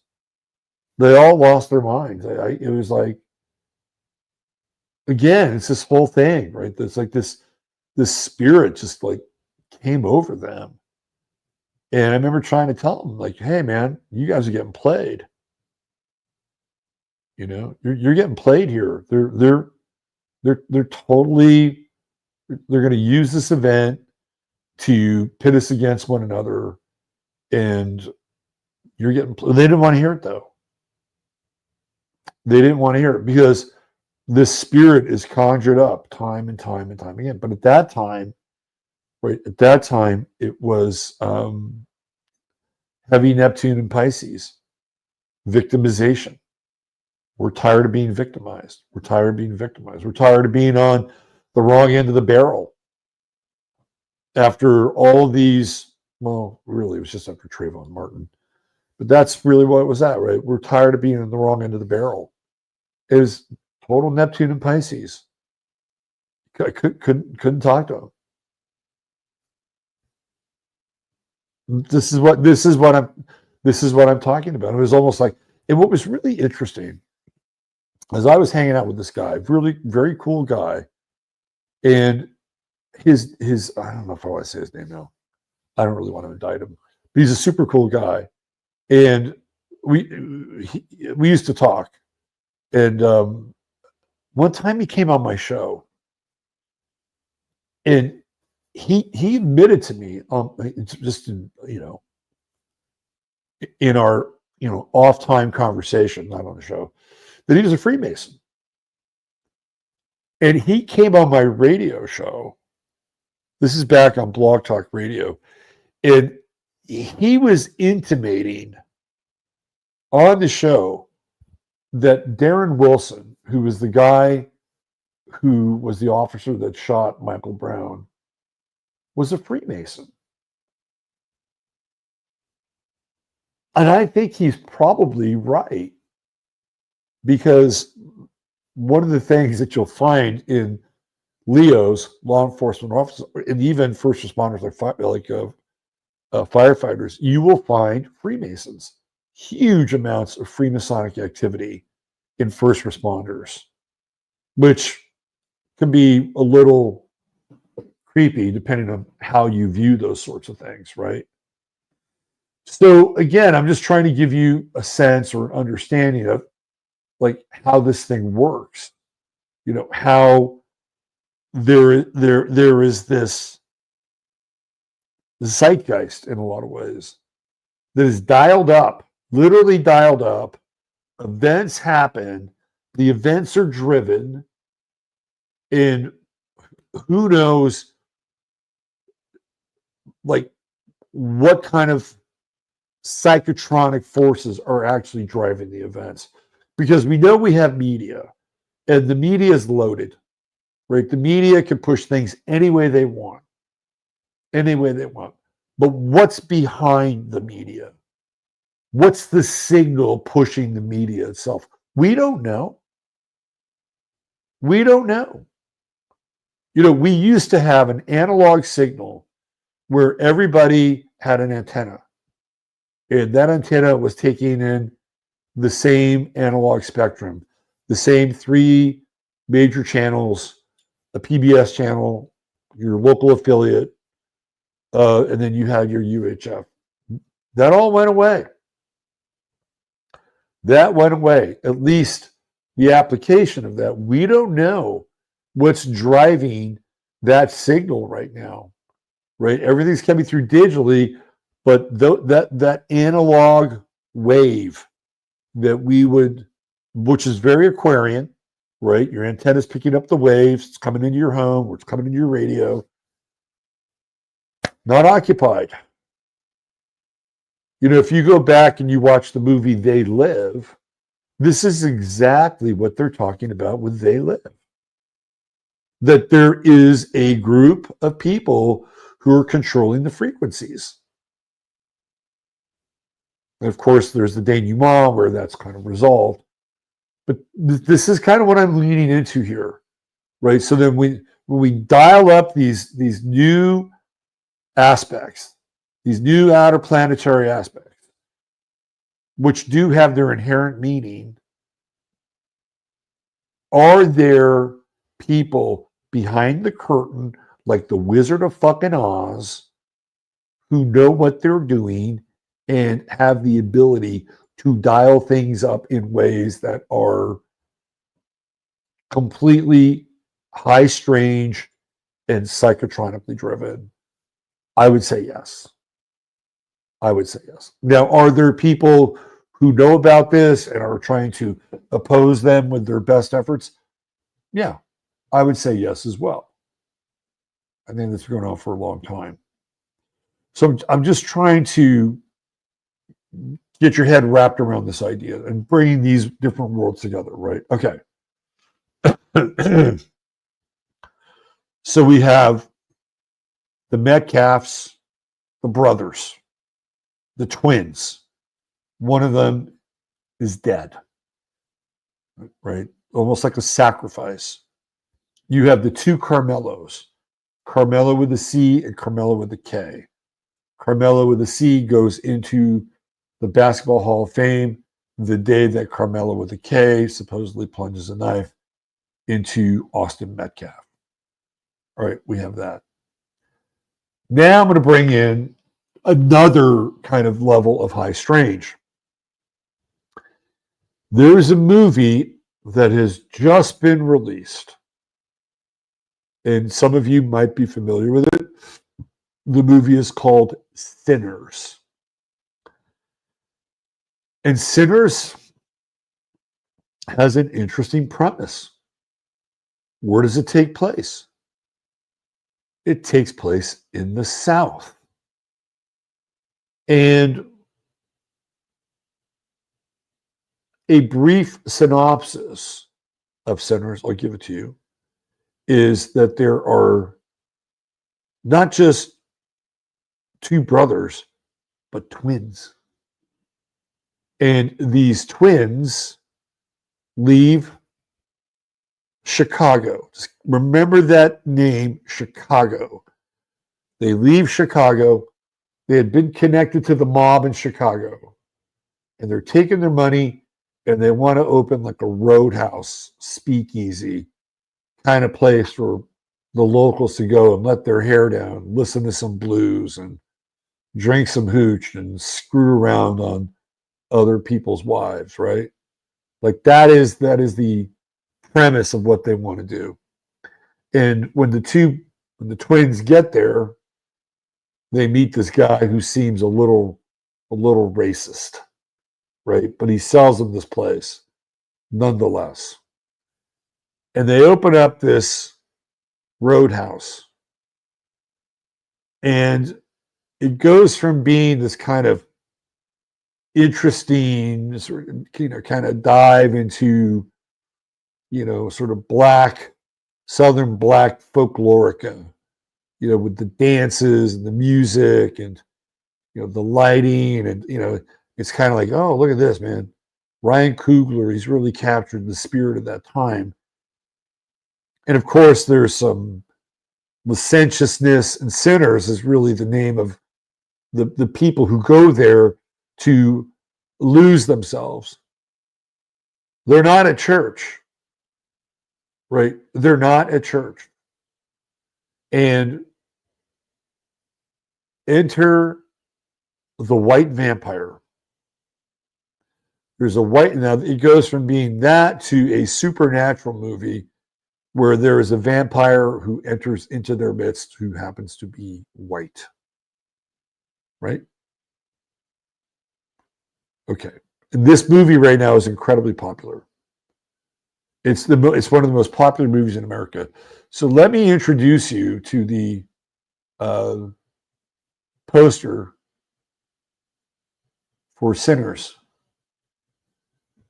This is Michael B. Anthony, and he plays his twin brother. So this movie opens almost synonymously at the same time as we have Austin Metcalf and his brother, who are white. They are black. And little spoiler alert, only one of them lives in the movie. Just like with Austin Metcalf and his brother Hunter, only one of them lives. And I'm thinking, this is really fucking weird. Right? You have this movie that opens up with these twins, and they're black, and then you have these twins over in Frisco, Texas, and they're white. And we're now into polarity world again. Double polarity world. Michael B. Jordan. Sinners. Now, I don't want to spoil the ending for you. Some of you may want to see this. Let me just say that the ending feels a lot like Django Unchained. And it's kind of where they leave the audience, right? They leave the audience with this very heavy Django Unchained social revenge moment.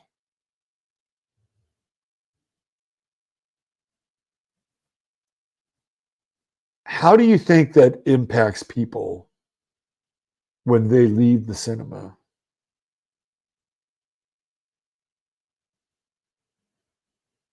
It might be righteous vengeance, or it may just be very exploitative violence that is adding fuel onto an already volatile fire. Okay. And again, I don't know who's dialing up these scripts, but they are very strange. The symmetry of these scripts is very, very strange. So now you have a group of people who have seen this, right? Just remember the ending is very Django Unchained. And now you've got this thing going on up in Frisco, Texas, where it is simmering. And there are people who are convinced that Austin and Hunter Metcalf were beating up Karmelo Anthony. And as a result of that, he was well within his bounds, fearful of his life. And the plunging of the knife into the chest of Austin Metcalf is not only justified, but celebrated. I'm not telling you anything that is not out there. I'm just reporting what I see. And then you have a film, again, based on this idea of these twins, right? And at the end, let's just say it's an inflammatory end, and people wind up leaving the theater all fired up. What does that do? Right? What does that do? I mean, the whole idea of movies in some ways is like archonic and possessive in and of itself. You know, I'll never forget the first time I saw Death Wish. I was like, what, 14 years old? What did I do? I lived in a freaking, middle-class suburb in San Jose. I decided to go out with my Pelican and patrol the neighborhood. Like, that's how movies work. They get in. They get inside of you. They are Neptunian, right? When you go to a movie theater, you are having a 12th house experience. Everything is dark, right? You're in the realm of the dream. You're in the dream theater. When you go to a movie, you are suspending your belief, whatever that belief is. You're suspending your belief and your disbelief, right? Like, and this is where a movie takes you, and it gets inside of you. And if certain things aren't resolved by the end of the movie, if the monster is not put back in the box, you're taking the monster outside when you leave. And clearly, there's been plenty of monsters that have been roaming around. They never really caught Hannibal Lecter, did they? No, they didn't. So theoretically, the spirit of Hannibal Lecter is floating around, right? The people who see that movie, when he leaves, when he escapes, spoiler alert, the monster is loose. It's amongst us. So this is what happens, right? This is the nature of, in some ways, spirit possession. There was always this agreement in movies that if there was something scary, by the end of the movie, the scary thing was put to bed. And usually there was somebody slightly heroic who did it. That was the deal. You could go there, you can get the shit scared out of you for a brief period of time, but at the end, you put the monster back in the box. They stopped doing that. Silence of the Lambs, see a Hannibal Lecter, and there's others. There's plenty of other movies that are like that. So you wonder why, in a lot of ways, we're walking around in a psychopathic world. It's because in many cases, right, the monster is not put back in the box. All right, let's do some more stuff with Michael B. Jordan. So it's an interesting name, isn't it? Michael B. Jordan.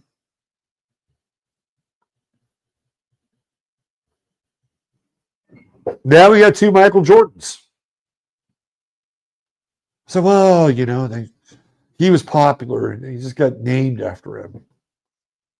It's one of those things that was popular at the time, like Karmelo. But again, it's very twinny, right? Michael Jordan, Michael J. Jordan, Michael B. Jordan. Guess what? They're both the same fucking sign. They're both Aquarians. So now it's starting to get a little weird. It's starting to get just a bit strange.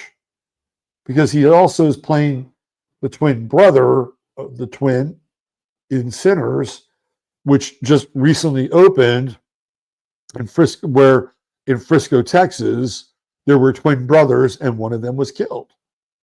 And it clearly has taken on this very heavy racial, black, white, Freemasonic chessboard overtone with the twin pillars of wisdom operating as these entities in a polaric field that we occupy.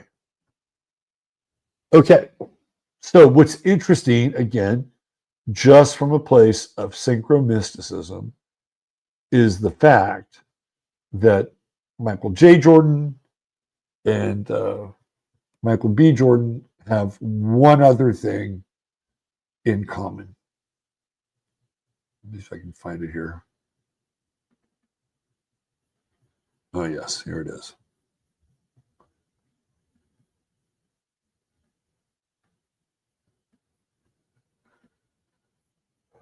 So on the left, you have Michael J. Jordan when he was playing for the Birmingham Barons. And he played for the Birmingham Barons for one season because the Chicago Bulls had to put him on ice for a season. Michael had developed some pretty bad business partners, let's put it that way. His gambling was getting out of control. He had ties with the mafia. Somewhere along the way, his father, James, winds up in a place he's not supposed to be, somewhere in the South, and is killed. And to this day, I think it's either mob and money related, or it might have been maybe perhaps a bit darker than that. But Michael Jordan plays for the Chicago Bulls. He spends one season playing for the Birmingham Barons. On the right, we have Michael B. Jordan. And he's making his film debut in a movie called Hardball, which stars Keanu Reeves. And Keanu Reeves has to take over a youth baseball team for some kind of probation thing. In what city is the youth baseball team playing out of? Chicago, right? So Michael B. Jordan makes his movie debut in a film that takes place in Chicago. In Sinners, he and his twin brother leave Chicago and their gangland buddies to open a roadhouse somewhere in the South, right? Perhaps maybe even a place like Alabama, which is where Michael J. Jordan, who was in Chicago and had gotten too involved with the mob, with gambling, had to leave for a year and literally go to the South, where he played one season for the Birmingham Barons. Now, you can just say, well, this is all just coincidence. Yeah, it probably has this feeling, but when you look at it, it gets fucking weird. And why are we seeing all of these very strange connections that are, possibly very disparate? And my what I keep coming back to, and what I'm starting to feel out here through all of this, is that there is something else driving parts of our reality that we're not even completely cognizant or aware of. And you would say, well, this is high strange, and this is high strange, and some of this is colluded, and some of this is conspiratorial, and some of it is true. But how do you literally square up the fact that a movie comes out at the same time of these two brothers in Frisco, Texas, and one is killed, and they are white, and this movie comes out, and you have two twins, manufactured twins, by the way, manufactured twins, not even real twins, manufactured twins. And when you look at the day that Austin Metcalf was stabbed, the ascendant was in Gemini, the moon was in Gemini, Jupiter was in Gemini, all the ascendant. And it's like we're in a hall of mirrors. But at the end of the day, I just keep coming back to Neptune. And Neptune as a frequency driver. Neptune as a spiritual technology that is about thinning the veils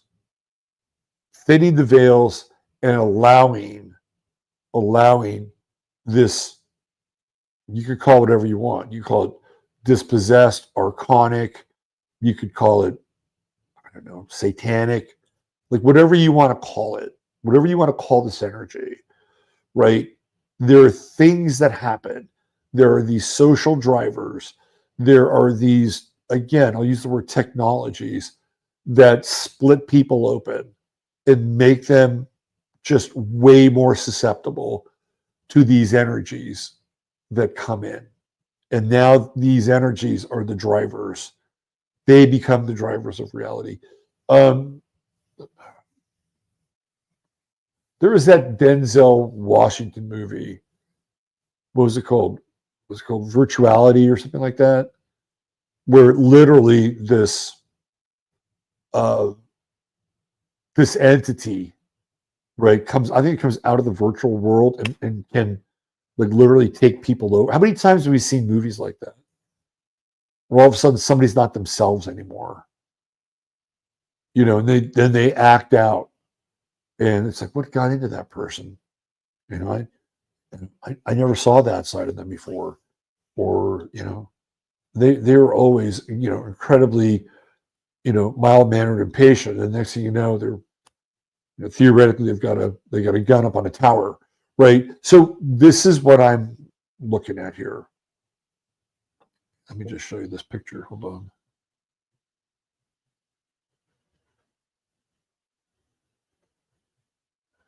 Right here.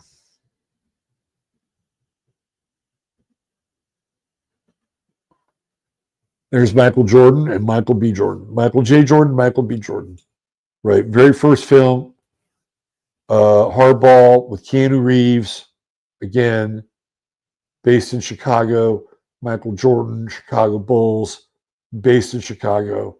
Both Michael Jordan, both Aquarians, right? In this incarnation of Michael Jordan, leaves Chicago, goes to the South, goes to Alabama. In the movie Sinners, this Michael Jordan leaves Chicago with his twin brother, goes to the South to open this speakeasy. How do you make this shit up? How do you make it up? You can't. You really can't make it up. You can say, oh, that's weird. Oh, that's strange. Oh, that's bizarre. Oh my God, that's, you know, that's such a weird synchronicity. Well, at the end of the day, I think what we're being shown is we're being shown just a peek behind the curtain. We're being shown that a lot of these things that we're seeing that show up as events, and some of them clearly are manufactured, and we know that, right? But some of them happen as a result of people being perhaps too open in some ways to some third party entering into their life. And all of a sudden, they're displaying behavior that they've never displayed before. And we've seen this on a collective level. Just go back 2011 to 2015, Neptune and Pisces, it's the rise of the victim.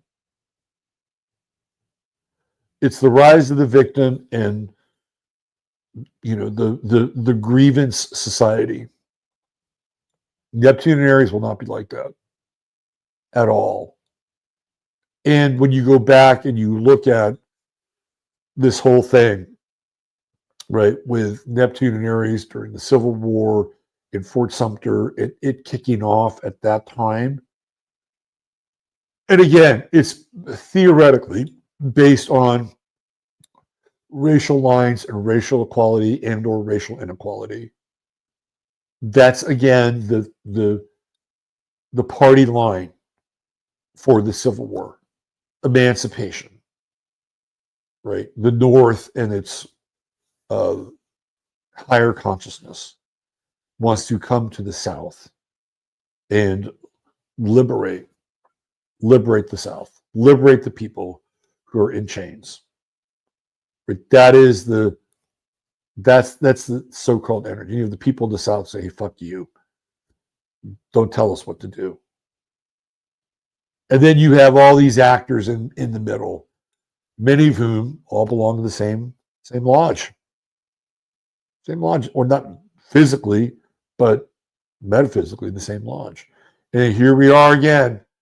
You know, now it's all about black and white one more time.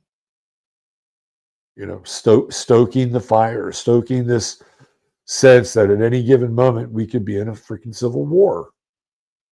Because there are a bunch of people who run around pissed off. And you had a new group of people who were like, hey, we're over,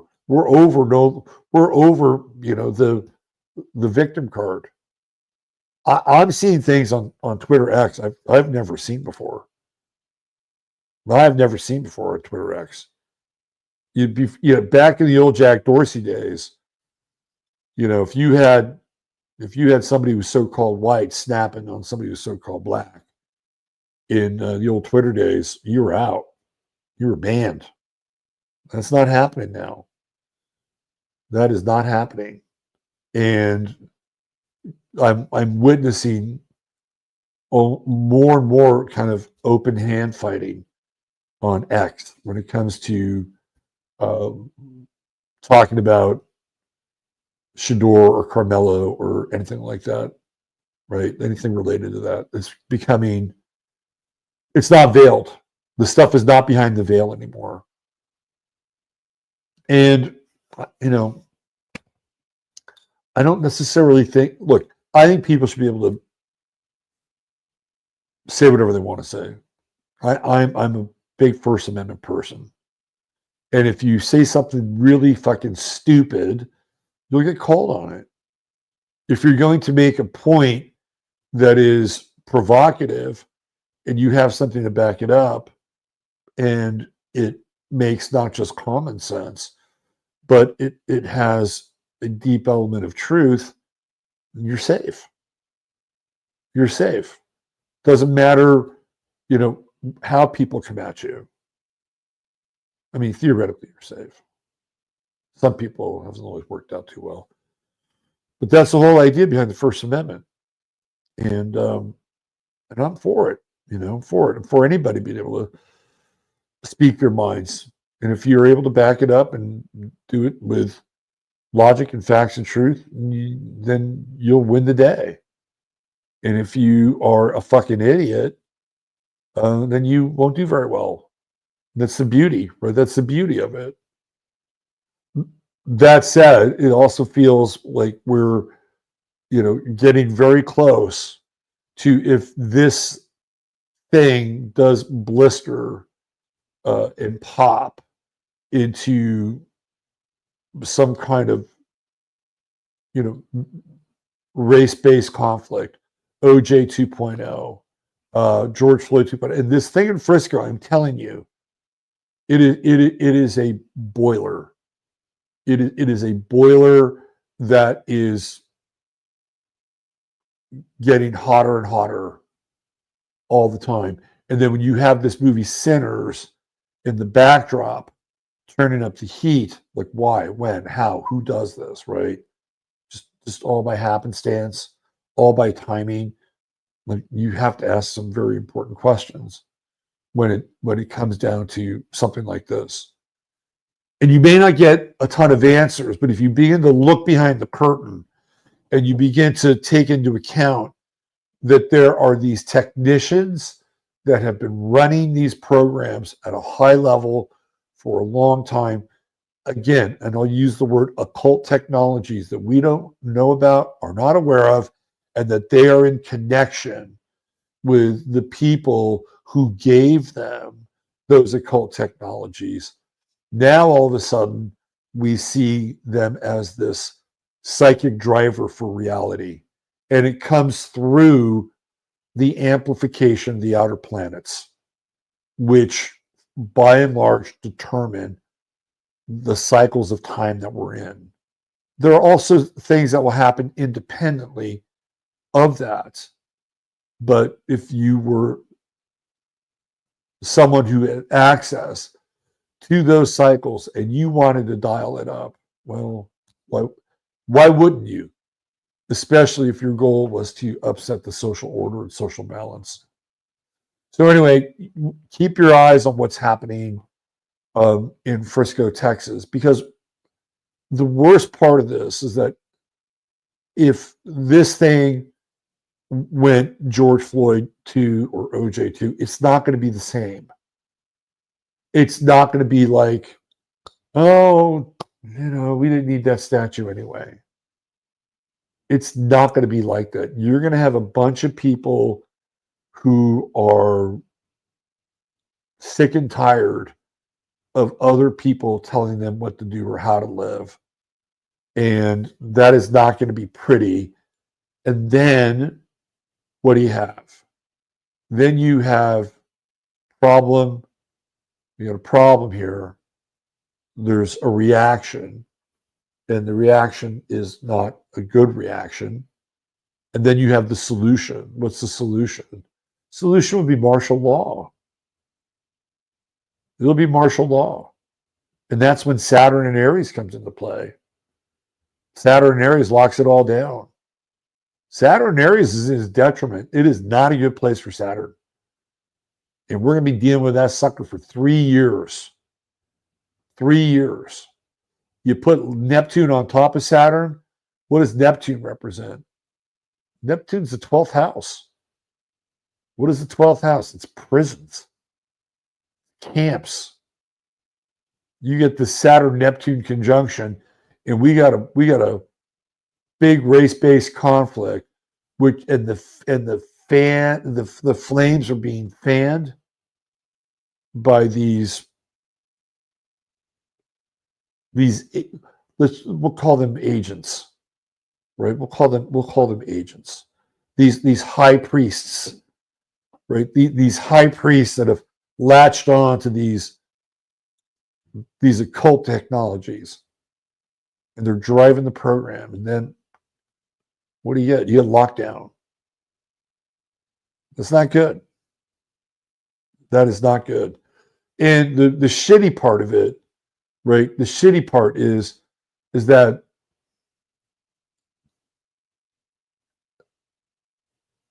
if the shit hits the fan and this thing completely explodes into an all-out George Floyd 2.0, OJ 2.0, it's going to be really hard to be neutral. It's kind of like when I was talking to those guys about Michael Brown. They weren't going to be neutral, right? They were pissed. They were dead set on, avenging this guy's death, even though he was fighting for the police officer's gun. At least that's what we're led to believe. They didn't care. So this is the problem. Like, there's no, just like the Civil War, there's like, which side are you on? You're either on one side or the other.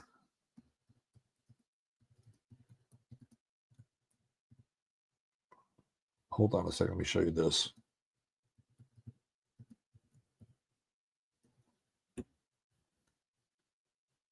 So this is back in 2012. And I was, of course, a big Niner fan at that time. And Jim Harbaugh was the coach of the San Francisco 49ers. And I remember that the 2012 season started off with a bit on the Harbaugh brothers, and they're really into Civil War reenactments. And I'm like, oh, that's really interesting. You know, brother versus brother, right? And that's the way that's when the season started off. It was this interesting, like, piece on the two of them. It might have been NFL films or something. And then they face each other in the Super Bowl in New Orleans, which is the home of, like, the South, right? The Battle of New Orleans, again, very heavy duty symbolism, imagery. There was like this magazine that had them. It was Brother versus Brother. It was a trip, and the main player for Jim Harbaugh would wind up being Colin Kaepernick, who would become this incredibly polarizing figure in not just the 49ers story. Yeah, here we go. This is what I'm talking about right here. So this is kind of like, you know, part of the driver here. Let me find this. Let me just go back here. This is what I'm talking about. Now, somebody thought, well, this would be a really, you know, good idea for a cover story or whatever. But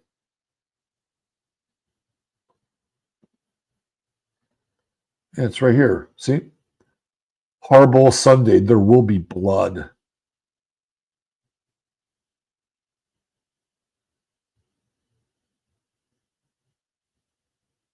The horrible, but it was all about this intense brother versus brother rivalry.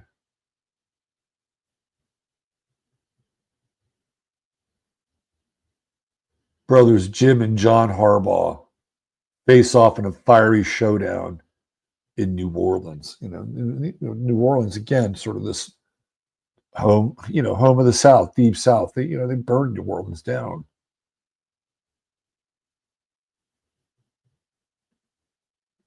And I was totally keyed into that imagery at that time, and even the symbolism of it. It's like, look what they're doing. And they're brothers, right? They're brothers. Civil War reenactment. Here we go.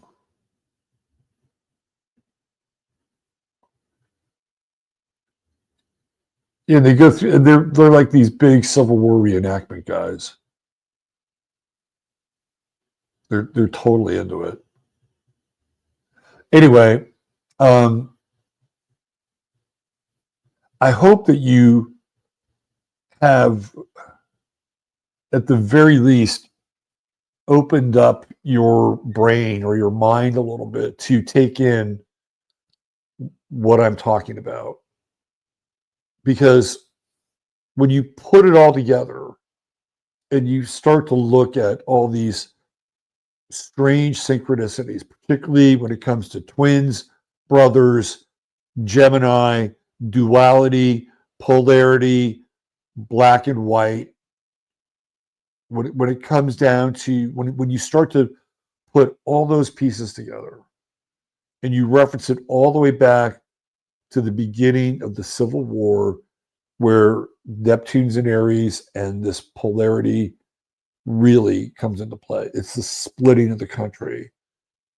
And then you begin to look at these outer planets as these spiritual and psychic drivers that literally inhabit people through whatever kind of culture forms or movements or waves in the culture that are being socially driven or instigated through some form of esoteric technology, even the esoteric technology of the twins and polarity and the whole black and white thing. I mean, come on. I mean, do you really need to have the Wizard of Oz machine, driving frequencies? Maybe at this point, the machine is revved up so much that it just runs itself now. Maybe we're just all running off this self-regulating program that has now been put in place, and all they have to do is just sit back and watch it happen. It's quite possible. And then ultimately, what are they doing? They're allowing for this transmission of these entities that will happily take up residence in our lives forever, however long, a moment, a night, a day, a week, a month, however long it takes. And that the outer planets will determine in some ways that form of possession. Disruption Uranus, Neptune, the thinning of the veil and the coloring of the possession, and Pluto, which is the fixed part, the lockdown, and how it impacts society in general, right? Or culture, or this domain in general. Anyway, I hope you've enjoyed the journey. I hope that you've seen a few things here that have, at the very least, allowed you to ask some questions about what the nature of this place we're in is, who's running it, and how do all of a sudden we get moved to react in certain ways. And in many cases, even against our very own best interests. I hope at least I've gotten you to ask those questions. All right. That's it for tonight. Thank you for being here. I hope that I've at least tickled your curiosity. And maybe perhaps I might have answered a couple of questions that you've been thinking about for a while. I guess the real question then becomes, what do we do? How do we just not become a pawn on the grand chessboard of life? Well, I think you have to be conscious. I think you have to be really aware. I think you have to live close to the moment. And when you can do that, you're much less easily moved around. And I also think that you have to be self-aware, self-aware to the point where you have to ask yourself, really hard questions at times. Who am I? What am I doing? Am I just a robot? Why do I keep doing the same thing over and over again? Like, these are really important questions to ask. Am I just kind of running out the string here? Right? These are the things. Right? These are the things that are really vital. Do I simply react to experiences in my life? When I say react, I don't mean respond, I mean react. When I do react, how do I react? Who's reacting through me? Oh, maybe that's not really me. Well, who was it? Spirit of my father, spirit of my mother, spirit of fill in the blank. So these are all really important tools that we have at our disposal.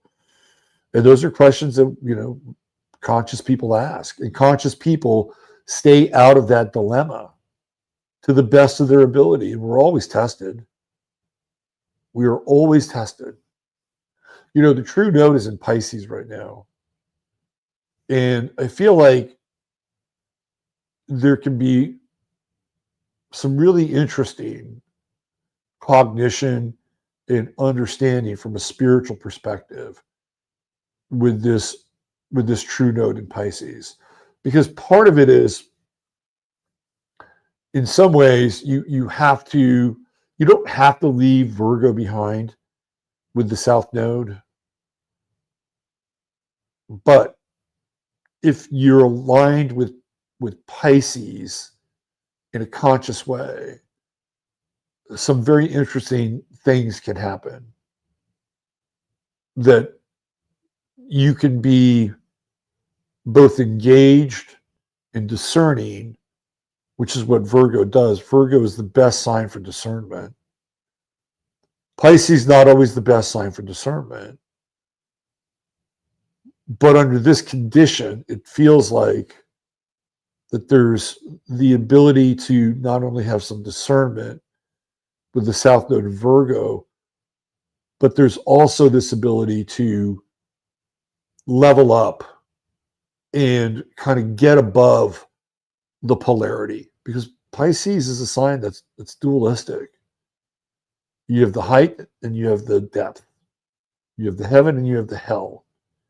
And it feels like with the true node, right, that we could kind of angle up a bit and sort of get above our, robotic responses, but not abandon our discernment.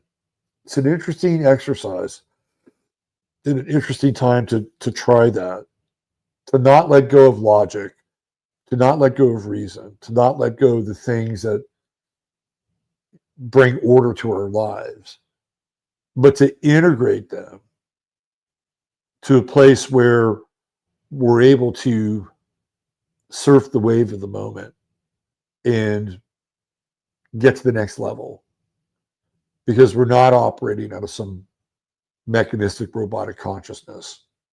In essence, what we're doing is we're kind of outflanking the dark spirit with our own spiritual awareness. And that, I think, is critical.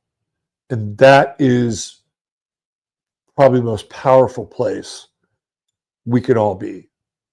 Because when it comes down to it, I think all of you would agree with it's not the battle of flesh and blood, right? It is the battle of the spirit that we're involved with. And this is a time where, we can rise above.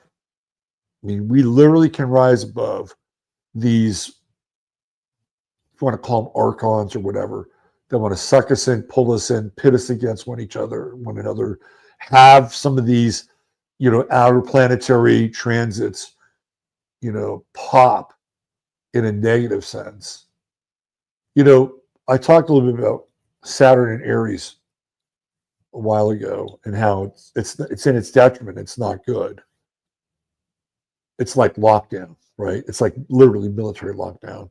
But I'll give you something else to think about with that, and then we'll say goodnight. What if Saturn and Neptune together, the blending of the two in Aries, was the ultimate fusion in authority, personal authority, which would be Aries, personal, and spiritual potential, which would be Neptune, in the individual and the self, which would also be Aries. And so Neptune and Aries and Saturn and Aries could be the alternate path to authority wanting us to be locked down, because for however long the period of time we lost our minds. There's a very interesting Star Trek episode, if you can hunt it down, It's called the Hour of the Archons. And, the crew beamed down to this planet, which resembles a very genteel Western town. It's the Wild West, but without any wild. It's like, greetings, pilgrim, greetings, neighbor, that kind of thing.